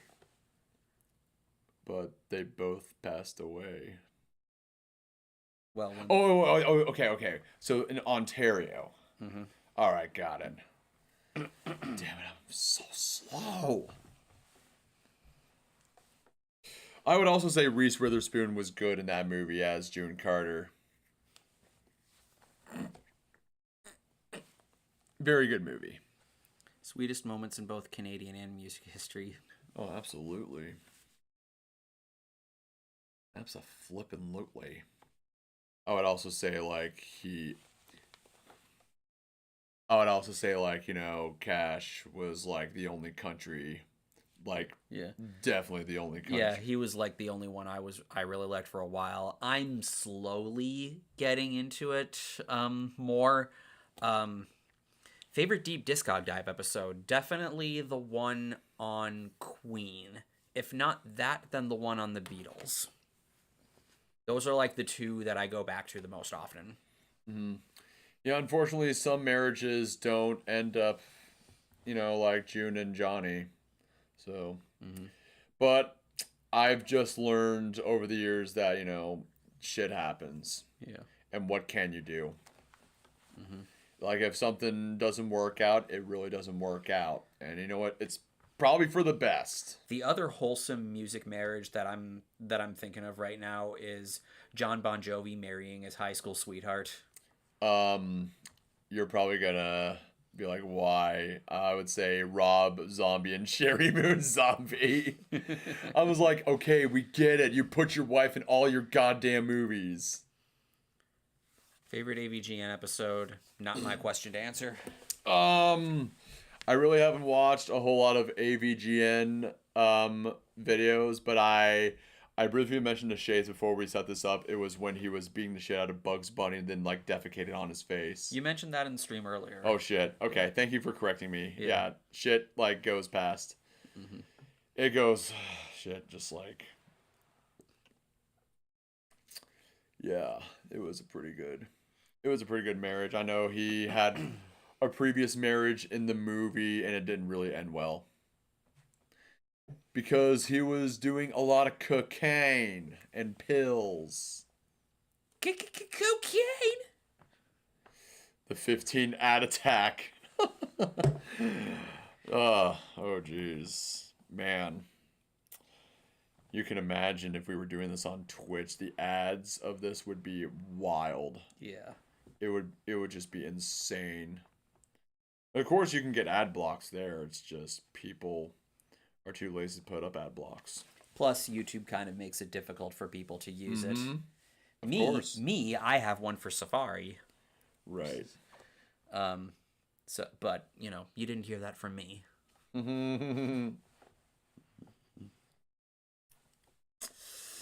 They just keep coming. Proposer on stage. Yeah. Yeah, it showed that in the movie.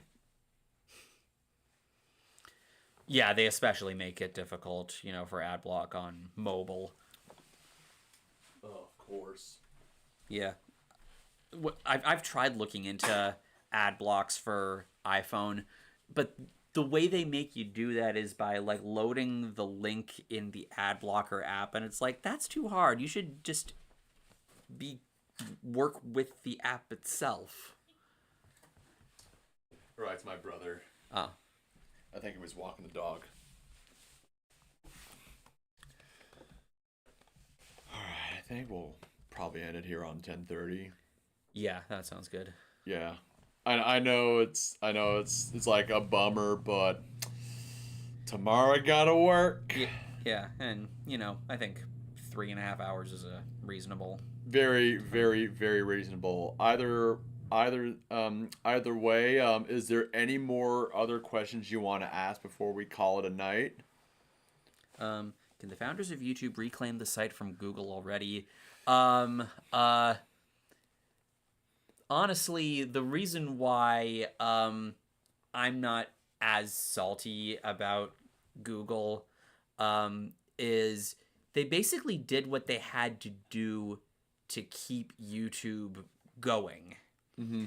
I feel like if that weren't the case, then YouTube would have had a lot more trouble.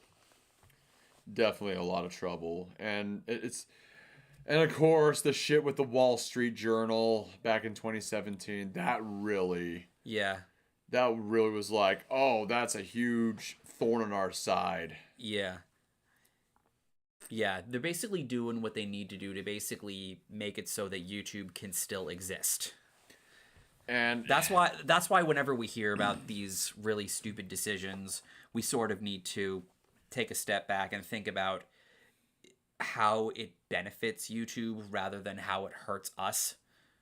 Yeah, I know. It's just, I know we love to, because I do love the nostalgia of YouTube before the adpocalypse and the Wall Street Journal hit the platform hard, but it's just, Yeah.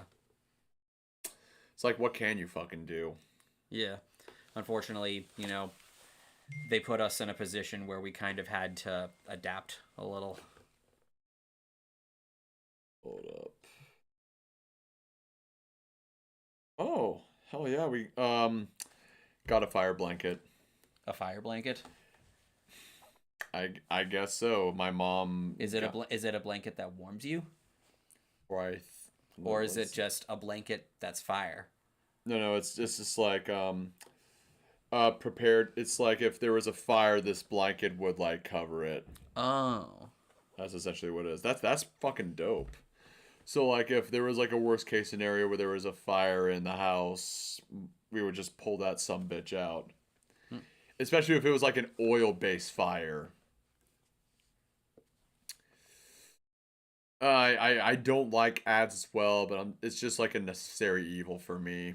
That's the main thing. That's like the one thing I do miss about old YouTube is the customizable channels. Yeah, absolutely. And there was like no fucking ads and even inescapable ads. It was... I mean, the ads I can handle, but the customizable channels are like the big thing that I just resent about not having. A blanket made of fire. Yes. And then Rage Against the Machine, Sleep Now, and the Fire starts playing. Yep. Funny that when we were eating at a restaurant that was close to where I lived, they were playing "Killing in the Name of," and then they had It randomly decided to change to "Your Time Is Gonna Come" by Led Zeppelin. Yes, it was so funny. Like we were just sort of jamming with it, and then it was just like, oh god damn it. They also played "Misery Business" by Paramore, which was awesome. Yes, and then I mentioned Shades that Haley Williams was on stage with Deftones, and there was like footage of her dancing around Chino when they were playing Minerva. That is so cool. It was awesome, and it was like Nashville. It was in Nashville. Oh god, that would have been awesome if I had the fucking money. I mean, I am already making plenty of money right now just to get myself back together. But oh god, it would be so dope if it was me, my older brother, my sister-in-law singing Deftones. I wouldn't mind seeing Oh, speaking of the devil, it's my brother and his little family. How cute. Yeah. I wouldn't mind seeing Deftones again someday. I saw them co-headline with Rise Against in 2017. Nice. I was just not really in a good mood that day. The reason why is kind of personal, but what didn't help was that it was kind of shitty out. Right.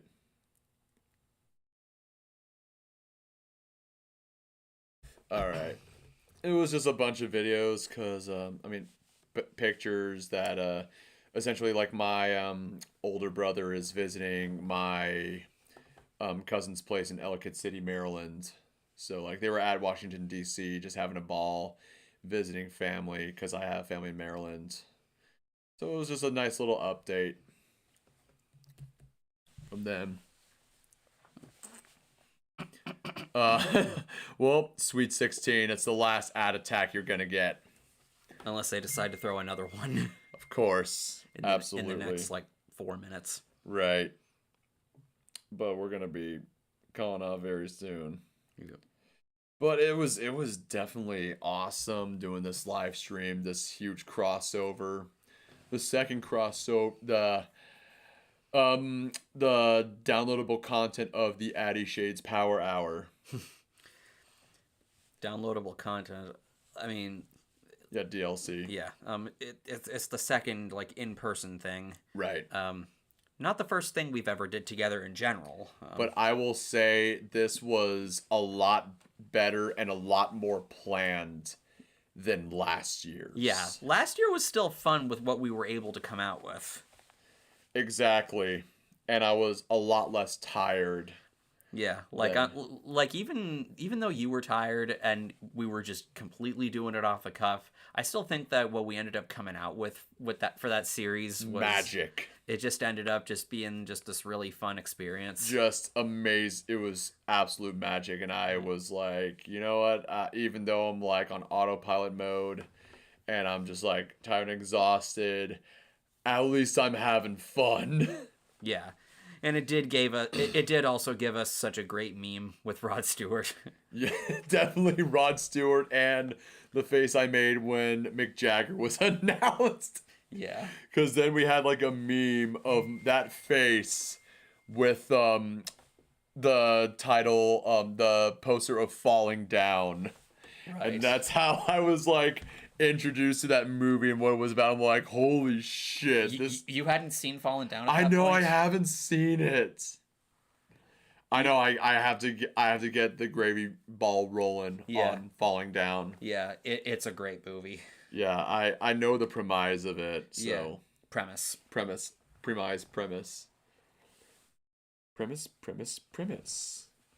Yeah. So yeah, we're about to call it a night. Hope you all enjoyed this live stream. I know I did, and it was also just a way of letting you guys know that I am okay. I'm not dead.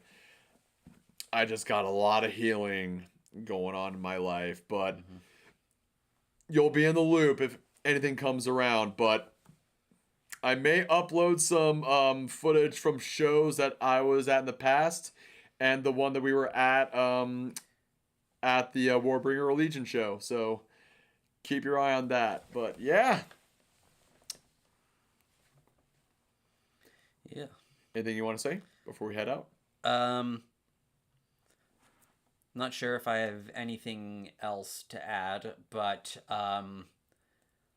lot of research for one of my upcoming things is going swimmingly. And yeah, got some big plans for the year in general. So Keep your eye on that. He's told me a lot of good stuff. yeah, I mean, people that follow the community tab already know it. Yeah, of course. It's the one, Yeah. the punk rock NBA one. Yeah. No use in being vague about it anymore. Yeah. I'm planning on doing this big like right opinion style sort of retrospective rise and fall kind of thing about Finn McKenty.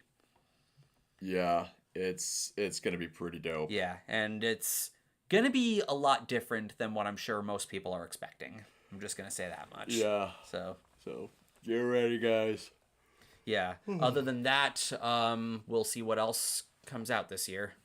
So, Absolutely. So thank you for tuning in. Take care and have a good rest of your evening. I'm Shades. And I'm Atticus the Death Metaler. And we will see you some other time.